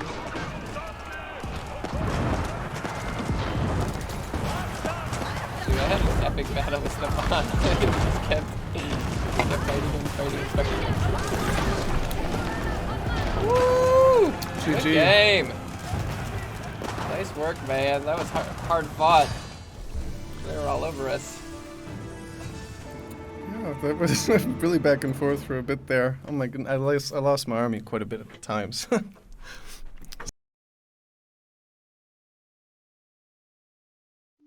All right, welcome back, everyone. I hope you enjoyed that match. It was a little different than our past weeks, and I thought we wanted to give you something. It's hard to explain. It's just a little more personal. Like, we wanted to toss you in there as Eric and Colin were facing off and to have all of that in there. So definitely let us know in the chat what you thought of the match. I think it was a lot of fun. I remember watching it, and it's great. It was just a beautiful game there. Yeah, and props to Elliot for switching back and forth between the two of us. It was really cool to like, oh, what's Eric up to? Now go to Colin, go back to Eric, right? Like it was really well timed the way you bump back and forth between us, and I just saw what was going on in my screen the whole time fighting, and like I'd have this like, you know, like 5 minutes of like fighting back and forth and building units and like running Mangadai around. And then it's like it goes to Colin's base, and it's just like so calm and serene and tranquil. I was like, I had a very different experience in that game than he did. Yeah. Now, to be fair, you guys had a great match, which made it easy for me to do the whole switching back and forth. So thank you for that. But definitely, I don't think Colin had periods of calm as you might think, because like I remember seeing throughout it all, like multiple times he'd have like men at arms or like multiple raiding like groups like attacking his base. Because there's one period where he's just like, oh shoot, like I have to spam like queue villagers right now, because like he didn't realize that villagers had been attacking because he was so focused on the front line and not some sneaky boys that had come through on to his base. So yeah, but all in all, a great match. Definitely a nail biter, because I honestly thought you guys were going to lose watching the match. Yeah, that victory there. That's actually the first game we've seen with the holy site, like the sacred site victory there. Yeah, that too. Yeah, and you guys held on very well, so you know it was awesome. Yeah. We basically had to like kind of wait for the trade to get set up, because I was building tons and tons of those caravans in sort of the back of the base to set up that really long trade route across. So I had you know, kind of a smaller army in the beginning of the game because I had dumped so many resources into that, and that's why they were sort of pressuring us so early on the game. But then eventually it flipped, and I started getting a ton of resources from that, so I was able to like, once I like teched up to age 3, I could like immediately get all those upgrades because I had so much gold from the trade, and like that's when things really started to shift over in our favor, and I was able to start getting a lot of raids off as well.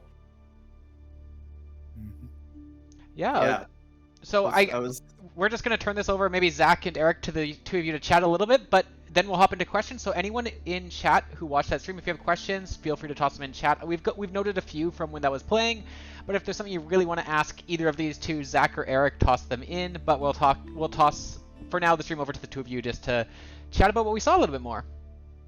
I'm actually wondering, Zach, what you thought of the game, because that was your first time seeing it, because you weren't actually playing in that one. You were busy fixing bugs while we were doing that, right? I was in a meeting room fixing bugs, while you were doing that. But no, hero, Zach. For the first time, that just now, that was a great game. I was watching chat and getting some questions from there. I had some questions to ask you as well about your experience in the game. But yeah, thanks, Elliot, for cutting that together for us. I know that was a lot of work. But you did a great job, and the game was really enjoyable to watch. Seeing it from the player's perspective, it gives you a little bit more of a different point of view, I guess. Yeah, that was super cool. Yeah. So let's go back to the start of the game, because we saw you, Eric. You were really aggressive right at the start there as the Mongols, and there was a question in the chat about influence and how influence works. So maybe you could tell us, like, what is the Mongol influence system and how you were able to use it in that game right at the start there? Yeah, great question. So the starting focal point is the Uvu structure, which you build on any stone deposit, and then it kind of creates an area around there, and that's the influence. And when you put your buildings in there, you can then spend the stone that the building is generating, and you can either spend it on getting double units to produced, or you can get it sort of like bonus upgrades, so you get like extra sort of bonus power on top of the upgrade. And even the pasture, which is kind of like the Mongols farm, it's spawning sheep for you, when you put that in the influence, it'll create the sheep faster. So there's a lot of really cool things to do with it, but you're pretty limited in how much space you have around it. So it's kind of an interesting resource to have to manage just sort of the general space around the building. Yeah, and you were able to double produce horsemen, so that's how you were getting them across the map and into, I think it was Ross's base so quickly. It's funny, we say Uvu, right? And the chat was calling us out in our last commentary for saying Uvu, because it sounds like we're saying Uwu.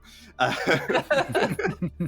have no idea, it's probably Ovu, but My we're going to Mongol stick with pronunciation Uvu. is not 100%. Oh, Totally. oh no, you guys. Now chat's going all ooh woo. You guys are balance designers. You guys are not linguistics. You know, like We're you not know, narrative. No, we just make the game fun. Or narrative team, exactly. Yeah. Yeah. So speaking about influence as well, we saw Colin when he was going up to the feudal age. He was deciding where to build his Kremlin landmark, which is one of his feudal landmarks, and he put a lot of thought into that because it's a defensive structure. It fires arrows. You can garrison inside of it. So he wanted to put it in a good place defensively, but it also provides influence as well. And so he was also trying to balance that with building it in range of a lumber camp, because for the Rus, any lumber camps built within the influence of a Kremlin or a wooden fortress, they drop off resources, more wood at the lumber camp. So there's a lot of thought there, and he actually spent quite a bit of time like trying to get it into the right spot, which was cool to see. And then he was like, "Oh, that's not even the spot I wanted," but I just gotta he like wanted do down it, the other right? side, yeah. Yeah, which is why I love how our base building mechanics sort of synergize with the random maps, because it's pretty important to get that early scout out around all your base, just so you can sort of plan out where you want the different structures. Because you saw he then got, you know, like raided and attacked early on at that bonus town center, and you know, potentially if he had shifted that, you know, that defensive landmark and put it further south, I could have defended him really well from it. Yeah, and you saw that as well with your town center placement at the start, right? Like the map is random. Are you going to get a gold mine next to a wood? Are you going to have a stone close by? And where you put that town center at the start of the game really matters, because you can even double produce villages, right? So if you can put your town center in a good spot that might touch the stone, the wood, and maybe even some food like berries, you'd be really happy with that. But I wanted to ask you, actually, in the early game, you made a lot of horsemen. You went across the map and we wanted to attack really quickly, but maybe you could tell the audience why you focused on torching his buildings instead of trying to kill his villagers. Totally. So there's a couple different reasons, but as you mentioned, it's a really good start because you only need like one stables, but I'm producing double units out of it, so I can get a decent sized army like really quickly before the enemy's really able to defend effectively. And then the second thing I'm going for is the raid bounty. So anytime you get a building into the burning status, so that's only 25% of its health remaining, it'll catch on fire and it starts burning down, and it'll actually get killed if the enemy doesn't repair it. And when I do that as the Mongols, you get bonus resources. You get you're getting free gold, you get plus 50, and you're also getting some food as well. So I actually did that early on, and those few extra resources were allowed me to age up quite a bit faster than, you know, having to wait to mine all those resources myself. And then once I got it to the burning level, I didn't actually kill it because I knew it would sort of like tick down, and I had pushed his villages off. So I kind of like then sent my army around the south so I could try and get another building burnt as fast as possible. Yeah, get the raid bounty all over again, get more resources. Yeah. Yeah. Get money. Good. Just to get money. So in the mid game, it did look like you and Colin were in a bit of a tough spot. You were against a lot of knights. They had a lot of men at arms, but your army composition was able to push them back. I think you had Mangudai and knights, and Colin had a lot of crossbowmen. How important was it for you to train the units that you did and have that unit army composition in that moment? Yeah, it was kind of an interesting sort of back and forth because they were in the castle age.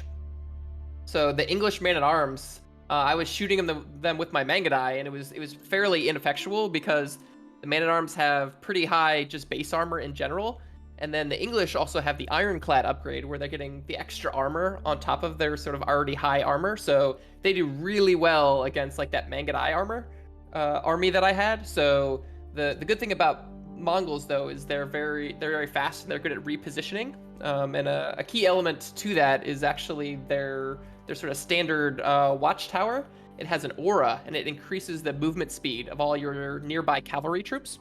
So at the sort of certain point in the game, you might have saw, and I put a tower back in the trade line. It also works on the caravans to get them moving faster. So basically, in that fight, I was moving my Mangadai to sort of try to get them away from the man-at-arms, and then Colin had crossbows, and crossbows have really high bonus damage against heavily armored targets.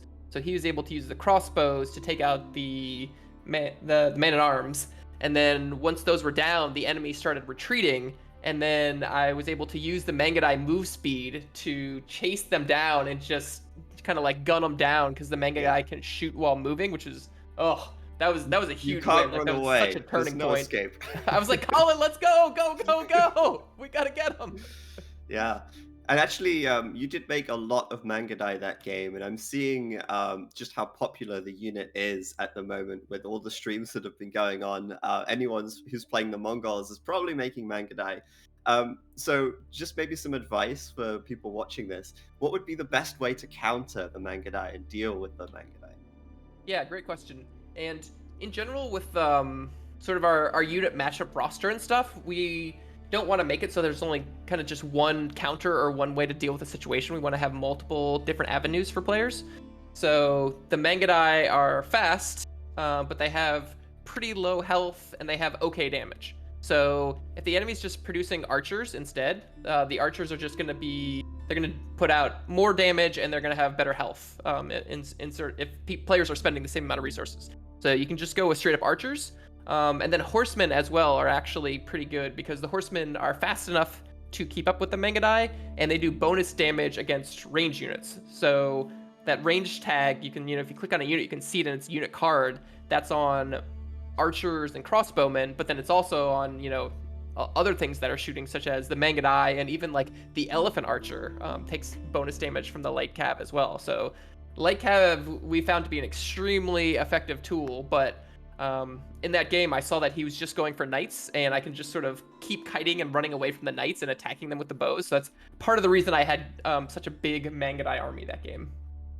Knights struggle to catch up to them, and the Mangadai, especially if you have the Khan nearby and you can get off the move speed arrow as well, you can always just stay a little bit out of range. And obviously, since they shoot on the move, Knights have a real hard time there. So like horsemen, good answer to that. And you said as well, archers as well, which are a little less mobile, but if you're playing kind of defending against Mangadai raids, they can be really effective. And also, I guess, like static defenses as well, right? Like towers and outposts, that kind of thing.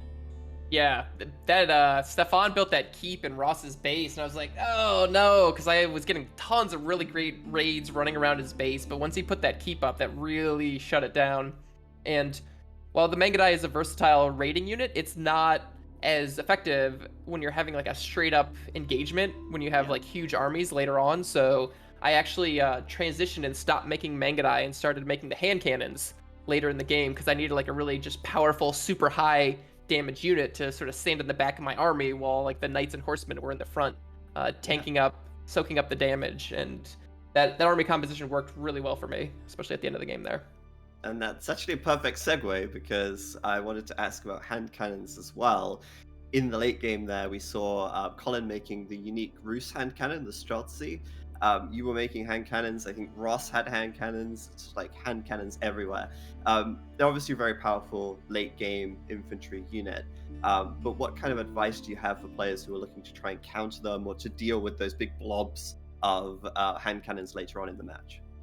Yeah, like you're saying, later in the game, players have a lot of resources. They're going to have a lot of units, and Mangonels are a fantastic unit to bring out, because they're doing splash damage. So they're hitting everything in the area of those rocks.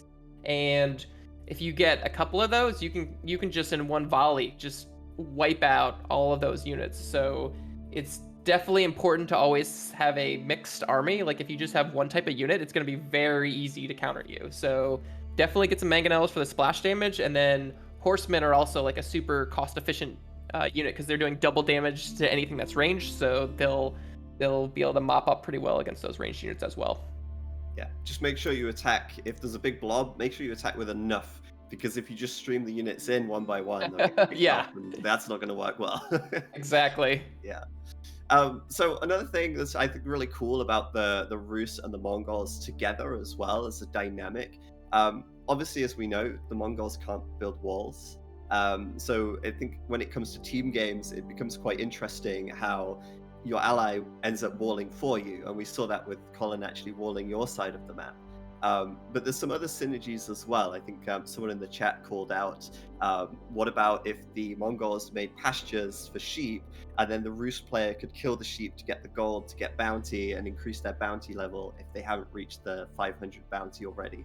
Are there any other cool synergies that you are excited for in Age of Empires 4? Well, it's funny you mentioned that synergy because that was the entire reason that we picked this Civ comp. Is like, okay, here's the plan. I'm gonna make the pastures. I'm gonna send the sheep to to your base, and then you can kill them and get the extra gold. And then we never did it.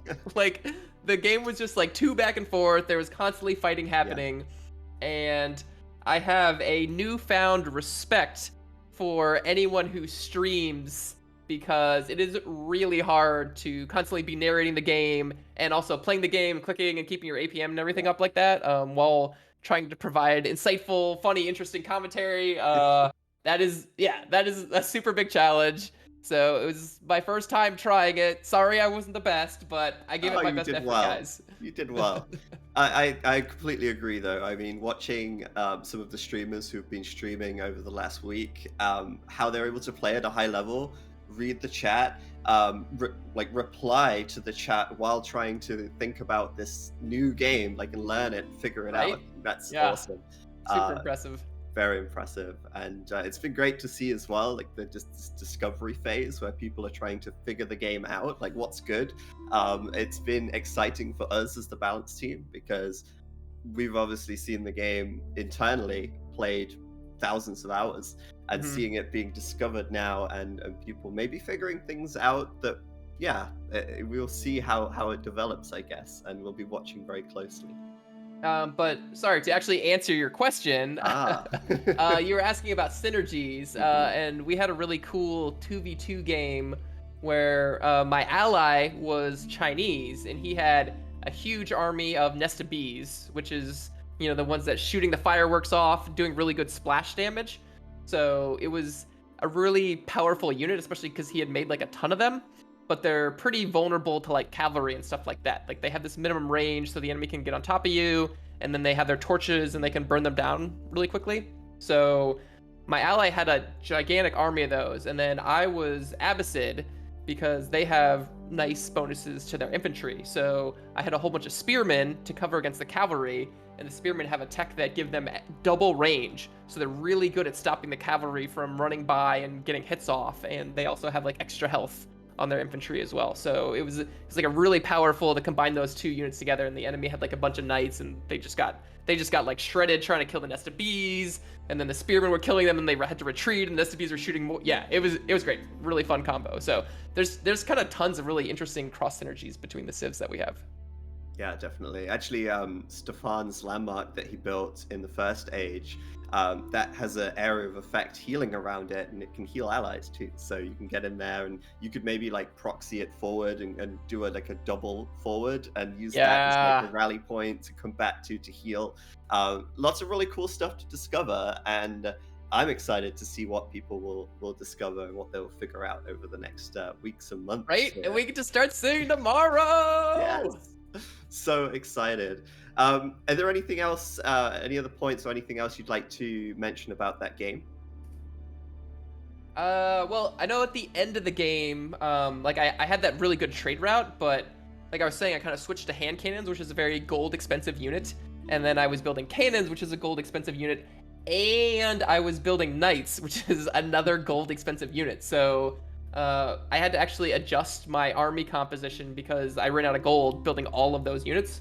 So I switched over to horsemen, which, we were kind of talking about how they do well against the hand cannons, which everyone started building later on. And so I had a nice, sort of high health unit in the front to tank, and then I could sort of spend the rest of my gold on and devote it to hand cannons. So that worked really well. And then we were sort of able to push forward and started burning a bunch of buildings. So then I was getting that raid bounty, and I got a whole bunch of gold for doing that. And then I was able to like switch back and start producing knights, which are just like, it's just a stronger unit. Like it does more damage and it has more health and stuff like that. So it's really good. It's very like population dense. So once you get to really high counts of units, it is just a more powerful unit, but it's like way more expensive than the horseman. So I was kind of dynamically trying to change up what I was producing based on the game state and what resources I had available, which was really fun. Awesome. And that's kind of a necessity, I think, in Age 4, right? Like making a single unit army composition generally doesn't work too well. You kind of do want to supplement that with something else. Usually, 2 or 3 units in a composition would work better. So yeah, makes a lot of sense. You have to be dynamic. You have to adjust your strategy as the game goes on. I'm just wondering now, though, if we have any questions that came up in the chat. Maybe Grant has some questions to ask. We can answer some of those as well. Oh, yeah. Yeah, cool. I can definitely bring some of those on board. Thank you as well, the two of you, for that little bit of discussion of the game there. I'm sure everyone enjoyed that.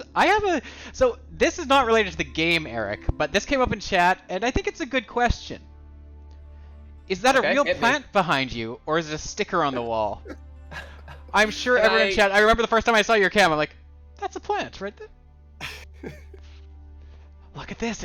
That looks real or a very detailed sticker. One of the two. Yeah, it's hanging from the ceiling, actually. It's I got it when I first started working here, and it was just at the very, on the ceiling, basically. And it's grown all the way down to the floor and then like past the floor, and it's like trying to grow at the door now, basically. Wow, that's nice. All right, so I've got some questions for you from just some people in chat, just in general. Will noobs like me have any chance in multiplayer? Oh, absolutely. Yeah, I mean, that's that might mean me. That might mean the person asking. I'm a noob, but well, don't worry, Grant. You'll be fine. That's why we have a ladder ranking system, right? So if players are, really good, then they'll play against enemies that are at their level, and if they're newer, they'll play at enemies, at a different level. So generally, with the matchmaking system, it tries to match you against people where you'll have a 50% chance to win.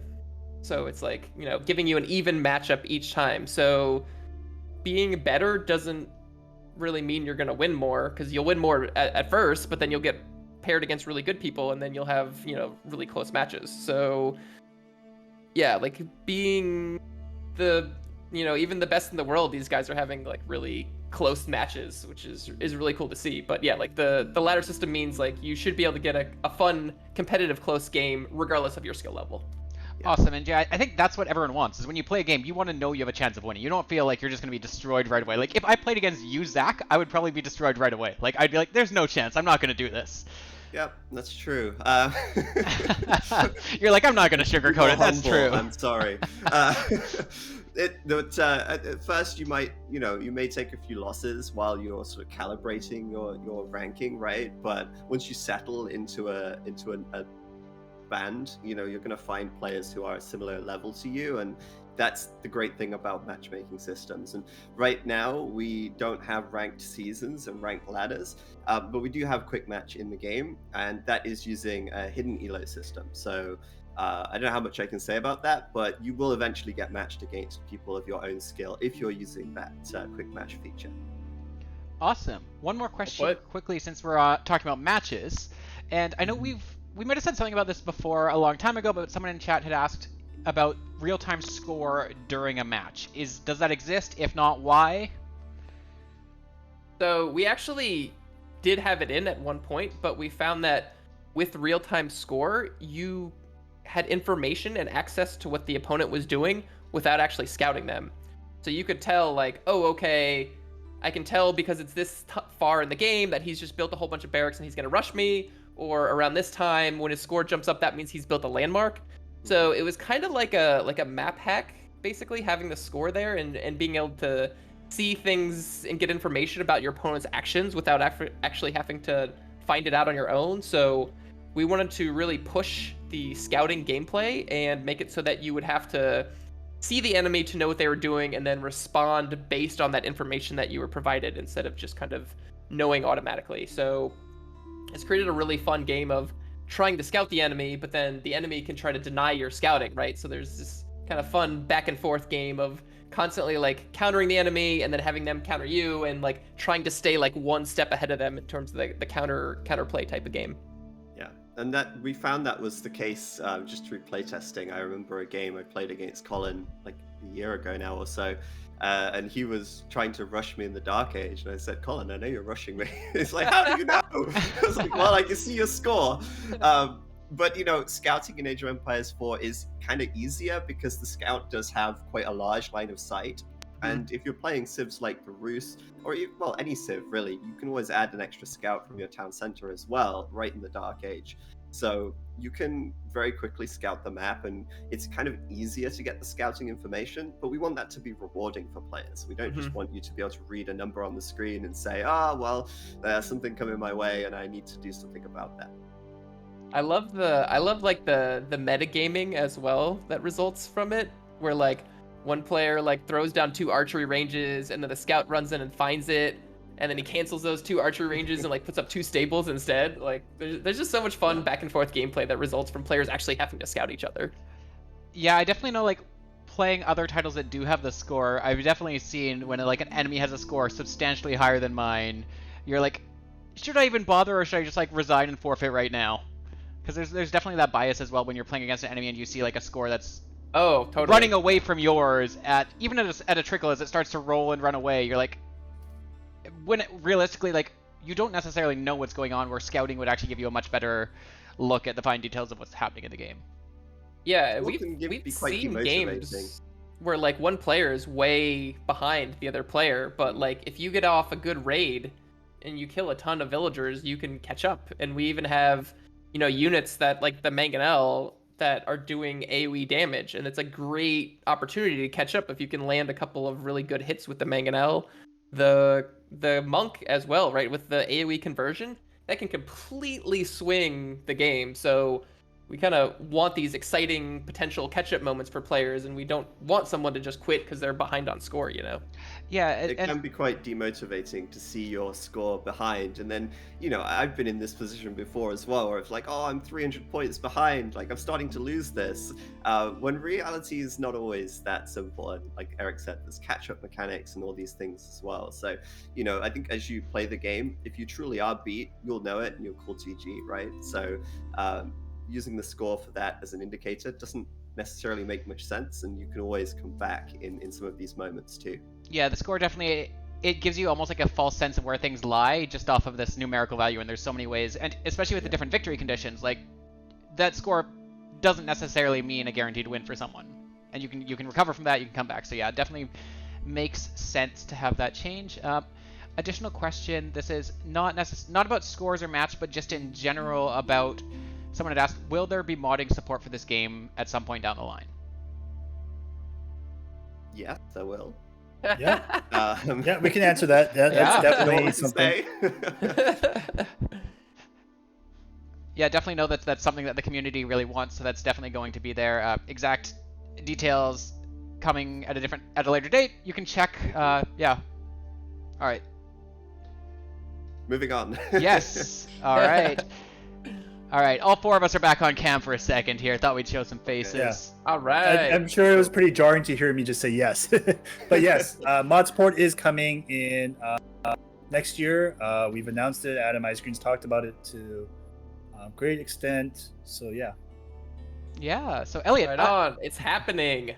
It is. Also, so I've asked a bunch of questions. Elliot, I will see if there's any you want to ask. As a note, we will probably wrap this up fairly soon. This is actually, I think, one of the longest streams we've had of these, for a good reason. Yeah. We've had a lot of exciting stuff to show, a lot of videos. The show match there, that was really cool, the 2v2 one. But we'll try to, if we can fit in a question or two more, and then probably wind things down as people get off, do their stuff they need to go do, and make sure we're ready for tomorrow. Yeah, game is launching now under 16 hours. We've crossed 2 different hour countdown times since we started the stream. Yeah, and I know that Relic staff just got a mass email from me about something, so that's a cool. Oh, I better go check my email, Elliot. I'll be right back. Wait, what email? Yeah, the 3 of you should check. Stream's over. Let's go check my email. That being said, yeah, I mean, like, I think it was a fun one to ask. Is like, I know you guys have played different matches. You guys have showed the differences you casted. ultimately, what is your favorite Civ?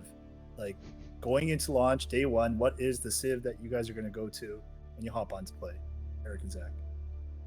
Oh, sorry, I was just reading your email. Thank you so much for sending that email, Elliot. Very appreciated. Elliot's secret emails. Oh, I don't even know if I'm gonna be able to sleep tonight. I'm just so excited about the game. Yeah. Oh, can't believe it's out. I've done nothing but watch streams for the last 2-3 days straight, so it's not so gonna stop satisfying to anytime have those soon. streams to watch now too. To Wait, see the excitement. hold up. You guys are stalling. What is your favorite Civ, the day one Civ that you two are going to play day one moving forward? Just to start it all off. So I like to play them all because I think it's important. That's a the balance cop-out team. answer. Give us a real answer. Okay. Now I want your personal bias here, Eric. What is the one Civ that what is your current favorite Civ? Okay. I really like. I mean, you saw in that game, right? Like playing the Mongols. Like I really like to play aggressive and like constantly be attacking the enemy and just always have a battle going on somewhere in the map, just like raiding and defending and going all over the place. So my very first game will probably be Mongols, but then I'm gonna pick like a different Civ every game until I've played them all. So in 8 games, I will have played them all, but definitely fun to get in there and be aggressive with the Mongol. And they just have so many mechanics and like interesting ways to play the Civ, which I really like, because you can play Mongols and not even make cavalry, in all honesty, right? Like you can actually go for the Deerstone landmark at the beginning of the game, which makes all their outposts apply that movement speed aura to your infantry as well as your cavalry. So you can go for an infantry-based game plan instead with the Mongols, and like building spearmen is a very cheap way to get torches, because the torch damage is the same on the spearmen as it is on a horseman and it is on a knight. So if you can get a bunch of spearmen out early, you can burn down their buildings pretty quickly, and you can build rams, which will help torch their buildings. So yeah, I love all the play styles available and stuff like that. There, you happy? I answered your question. Happy. You made me do it. You bullied Very me, happy. but I did it. Okay, hold on. No, there's no bullying here. It's just all in good fun. All right. Cyberbullying. Oh, whoa, Elliot. Okay, Eric. All right, let's just step away from that ledge. Zach, what about you? What is your favorite Civ? Well, in the interest of giving you a straight answer, I'll say Abbasid. Okay. Because they have so many options available to them. I really love that they have camels. A lot of people love making cavalry, and I love that I could just pump out a couple of camels and counter them with that. Take that. But also because they can do some pretty funky strats as well. Ram rushing in the Dark Age is a thing, which I've seen already, and it's potent and scary, and I'm looking forward to doing some of that. I really like how their infantry also can build the later siege weapons, right? Yes, like making in the field. Yeah, like running up into their base, you can build mangonels and springolds right there. It's super surprising. You really catch them off guard. Yeah, and they're very versatile, right? Because you get to choose one of the 4 wings when you advance to the next stage. So yeah, I like to play a lot of team games. So I'll probably play on maps where there's a lot of walling going on, a lot of like long-term gameplay. So if it's not a ram rush, I'll probably be building a lot of town centers and building villages cheaper and getting trade up and getting extra resources from trade. So I've seen you macro. It's terrifying. And then you build 20 stables and you're just spamming knights into my base. No end. Like, oh, there's knights everywhere. Also, can we talk about how exciting the campaign is gonna be? Like, I'm like, do I play multiplayer? Do I play the campaign? Like, there's just a lot of really exciting things, and it's all happening tomorrow. Also, the question is not do I play this or this. It's what do I do first? Yeah, because you're gonna have so much time to play this game once you get your hands on it. You're gonna have so much fun. You're gonna hopefully you enjoy both. But there are both sides of players. As Cookie in chat says, why not both? Why not both? I mean, we need more hours in the day. 14 hours a day, and it's not enough. So, actually, those hands-on history videos are awesome. I saw that Trebuchet video for the first time earlier, and that was so cool. Like that keg went really far in the end. But I think it's I like the one that went backwards. The sheep, the poor sheep. I think it's really impressive that Todd built that with power tools and he dragged it out with a tractor.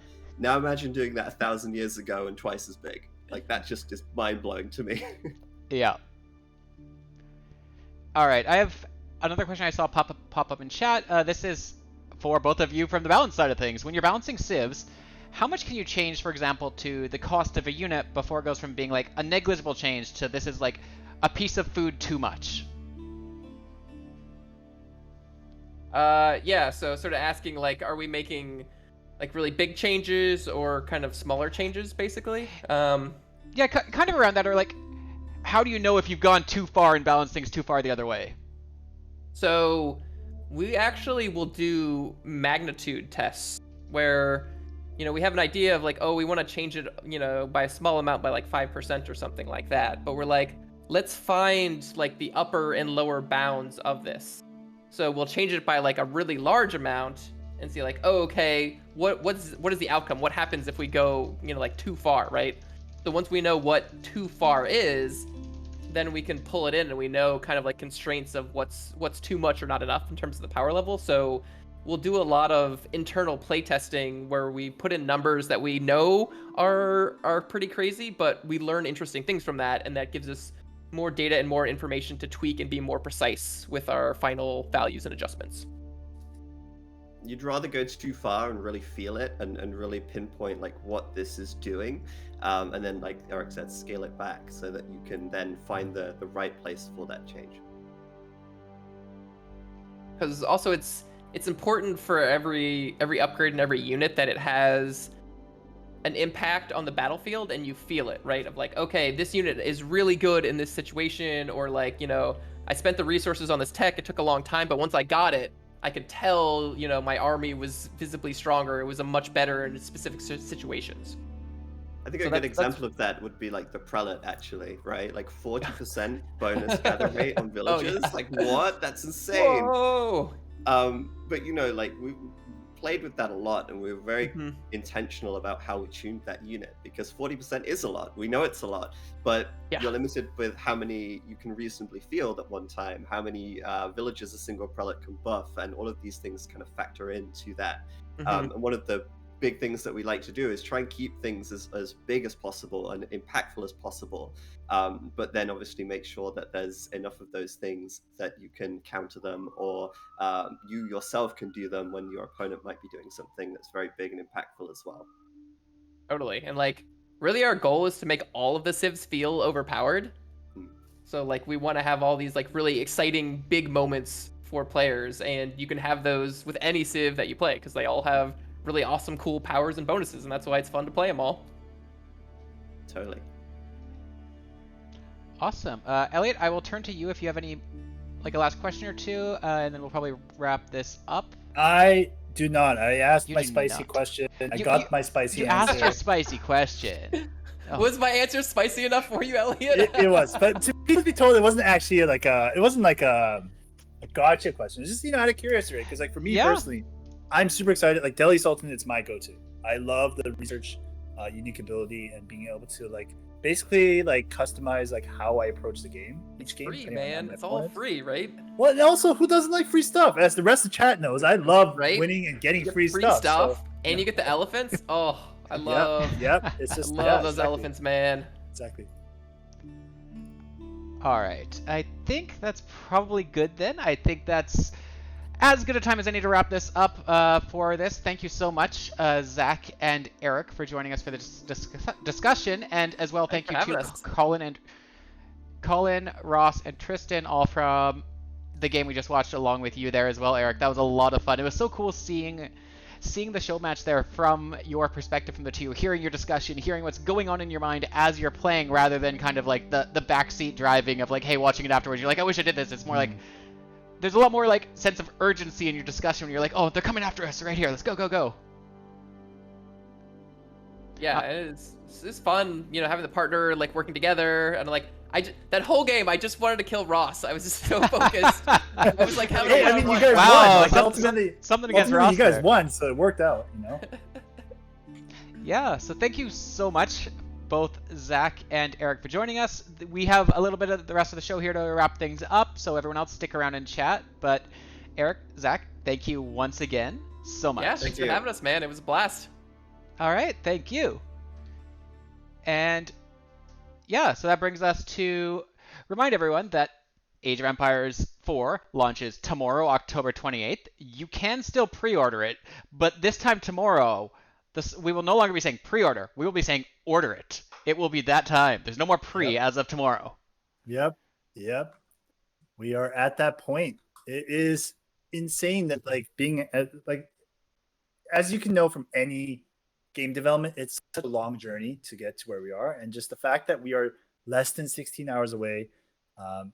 We're launching at 8 a.m. Pacific. If you weren't aware, so just again less than 16 hours that we're going to be at that point. For all of you, this is our time map there of the world release times. I just put that full screen so you can take a look. You can grab this. This is also on the Age of Empires Twitter. You can go over there and see this as well if you want to copy. You can save or reference from time to time. Not that much time until launch, though, because 8 a.m. Pacific tomorrow. All of your local times hopefully should be on that or something roughly around you. We at Relic are over on the West Coast here, so we are in Pacific time. But yeah, we understand the world has time zones all around, so there you go. Take a look, see when to get your hands on this. And yeah, you can preload the game as well right now to be ready for those release times there on screen. All right, so those who have watched do know after the normal discussion there, we do like to do another giveaway. I'm sure most of you are a little bit tuned into what's going on here. Let me just get some things ready again. And yeah, so this time we're going to give, and I will say, this is not the final giveaway, but this is still a good giveaway. No, not Grant. This is not the final one. It is not. So this is, if you enter !age forward in chat, age the number 4, Ward, W-A-R-D, make sure your direct messages are on, and we will be in a few minutes drawing a winner for the Age of Empires 4 companion book by Future Press. We've talked a little bit about this before on past streams, probably more than a little bit. We love giving these out. They are really cool books with a lot of developer commentary, a lot of unit maps, building, strategy, and all of that in there. They don't release for a little bit of time still, so they're coming later in the year. But as soon as they do launch, if you win this, you will get one of these. So we will have a member of our team, if you win, reach out to you, get your information, and as soon as we can get our hands on them, we will get it in your hands. Yep. Exactly. Yeah. Exactly. And this is it's not just your typical art book. This had a lot of Relicans and World's Edge folks that have contributed directly to this. It was a big undertaking, to say the least.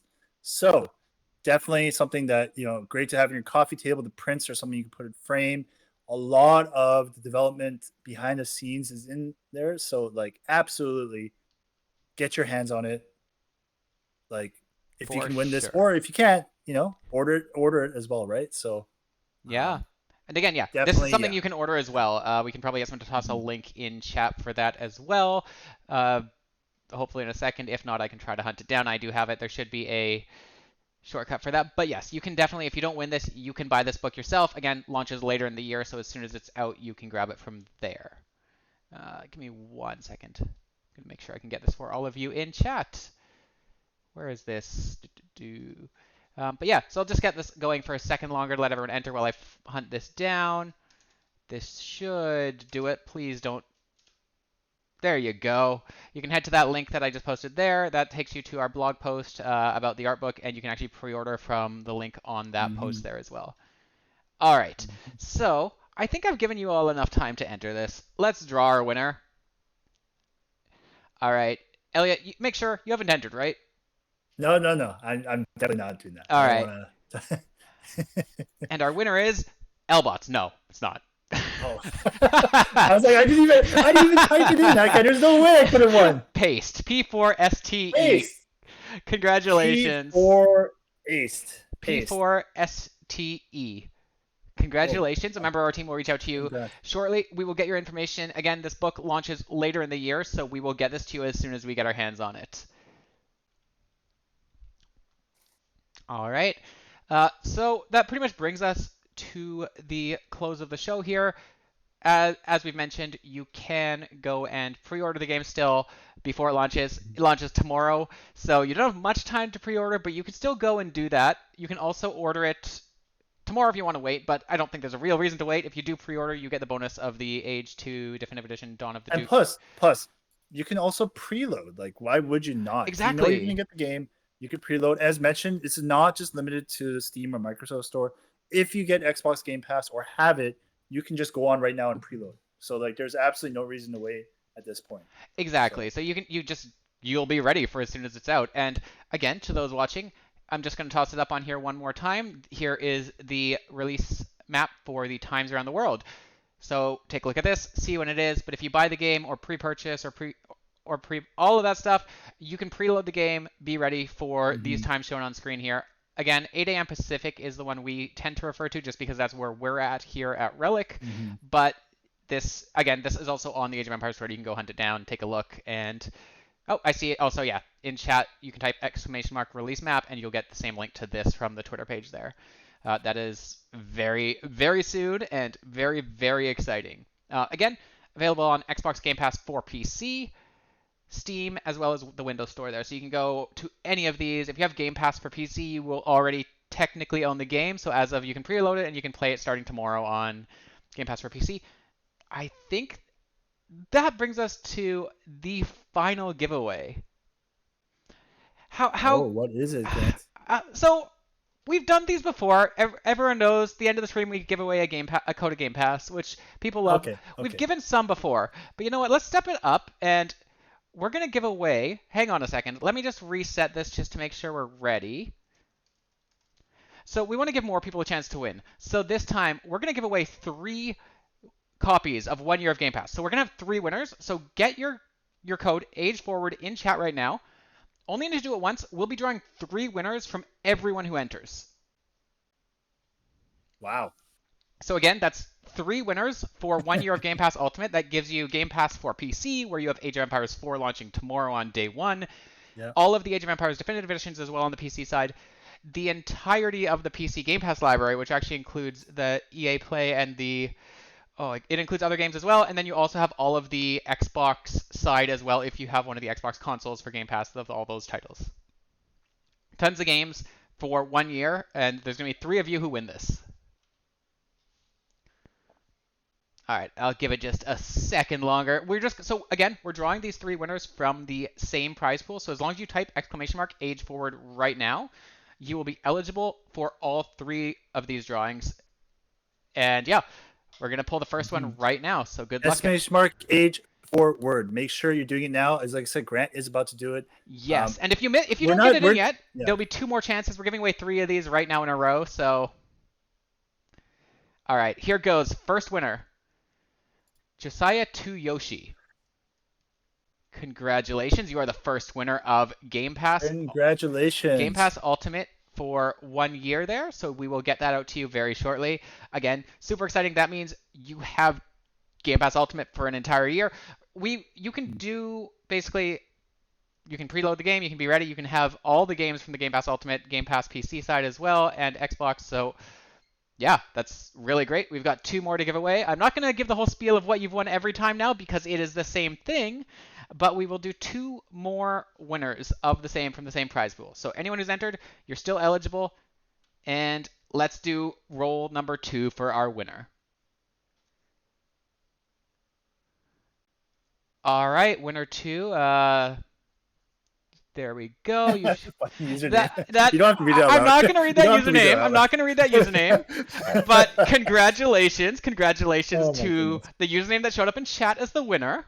I'm not going to read that, but someone will reach out to you to get you your prize very shortly. Again, a year of Game Pass. That's great. And we have 1 more winner. So hold on just a little bit, everyone, and we have 1 more winner. 1 more. All right. Get that Age Forward in. Do they have a chance still, Grant? They do. They still have a chance. You can still enter. I'll give you another 30 seconds or so. And I do want to say that this is the last of our countdown to launch streams. We had the 5 weeks of this, the 4 of the 1v1 show matches, and then this special 2v2 the day before launch. Again, game launches That being said, tomorrow. though, what about tomorrow, though, Grant? There is something tomorrow. Exactly. I will let you cover that, Elliot, if you would like to. Okay. Perfect. I shouldn't have opened my mouth there. But no, I'm tossing you into this. That being said, tomorrow, obviously, with the launch of Age of Empires 4, we're going to be live on the Xbox Twitch channel at 1 p.m. with Quinn, Duffy, and Lauren Wood. Quinn is the game director for Age of Empires 4, and Lauren Wood is one of our principal narrative designers. So they will be on at 1 p.m. to talk with chat. talk with the Xbox team. Someone from the Xbox team will be playing a campaign mission live on stream. It is 1 p.m. Pacific. Sorry, I keep forgetting. We are obviously being in Vancouver and with Microsoft being in Seattle. We are Pacific time, so that should be 9 p.m. UTC, I believe. So hop on twitch.tv/Xbox. Tomorrow we will be live on stream. Yeah. All right. And again, in addition to that, we haven't announced anything yet, but we do have plans to have some form of streaming continue into the future. It won't be quite the same frequency we're doing. It's not going to be every week. We wanted to really hype up these weeks to launch as we approach it, to share not only the experience of this launch, but also all of this exciting content that you might not have seen with you as we approach. Again, launching tomorrow 8 a.m., but we will definitely try to have some sort of stream moving forward focused, and we will have more on that on our socials as well. So if you do keep an eye, we will let you know when we have more streams coming. And so with that, I think it's time to give our final prize. This is the final giveaway today. The third copy. So actually, this is of today. This is the 5th copy of Game Pass. So we've given away 5 years of Game Pass on stream. Well, we will as soon as I click this roll button. So good luck, everyone. And let's see who we have. All right. Sweet Yam Yams. That is woohoo! That is winner number 5, winner number 3 of this round, but you are the 5th winner of 1 year of Xbox Game Pass from this stream. Again, this means you can play all of the Game Pass titles basically as soon as you redeem the code. Obviously, a good time would be now because Age of Empires 4 does launch tomorrow on Game Pass for PC. As mentioned, we can preload across Xbox Game Pass, Steam, and the Microsoft Store. So if you're planning to get it, hop on now. It'll help save some download time so you can get on and play right away tomorrow. Yeah, and again, as mentioned, is launching tomorrow. Grant, I think it's just worth showing the world map. Yep, I have that up there right now. You're like Perfect. 1 second ahead of me. Perfect. It is a global release time, 8 a.m. Pacific. You can find your specific time zone across there. We're really sorry, Australia and New Zealand. I know it's super early in the morning there. No one needs sleep. What are you talking about? Or late at night. But, it comes with a global release somewhere in the world. It's going to be early morning, late night, regardless. Exactly. So, yeah. All right. I think. Wow. We've been on stream almost. This is by far. So we're 2.5 hours now. We are 2 minutes away from 2.5. So let's stick around for the next 2 minutes just to hit that. I'd love to have a 2.5 hour stream with everyone here in chat. But again, game launches tomorrow at 8 a.m. You can preload now if you've already purchased the game, and then you'll be ready to go as soon as it's live. And we hope to see all of you in there playing matches, letting us know what you think, sharing your feedback. This is where things get real. This is where it gets exciting, and I'm so glad. And you're right. We're right. We've also crossed 3 different hours now, because when we first started, it was less than 17. Now we're less than 15 hours away from the launch. And as Grant mentioned, we are here for the long run. This is honestly, this initial first few days really is going to give us more feedback and more data than our entire playtesting balance team, everybody could put into the game, just from the sheer amount of numbers. So we're so excited to look forward to seeing all the data and feedback coming in, because that's just going to help us make the game that much better. And we're so excited to be on this journey with you all. So yeah, I don't know what else to say at this point. It's been a long time coming, and we're finally glad we're at this point where we're less than 24 hours away. We're less than 15 hours away from launch. Of the game. It is happening. This time tomorrow, all of you are going to have had several hours of playing this game, and you're all going to be pros in destroying Elliot and myself already, I'm sure. Well, Elliot might hold himself, but you'll be destroying me for sure. I'll speak for myself here. But yeah, that brings us to the end of the stream here.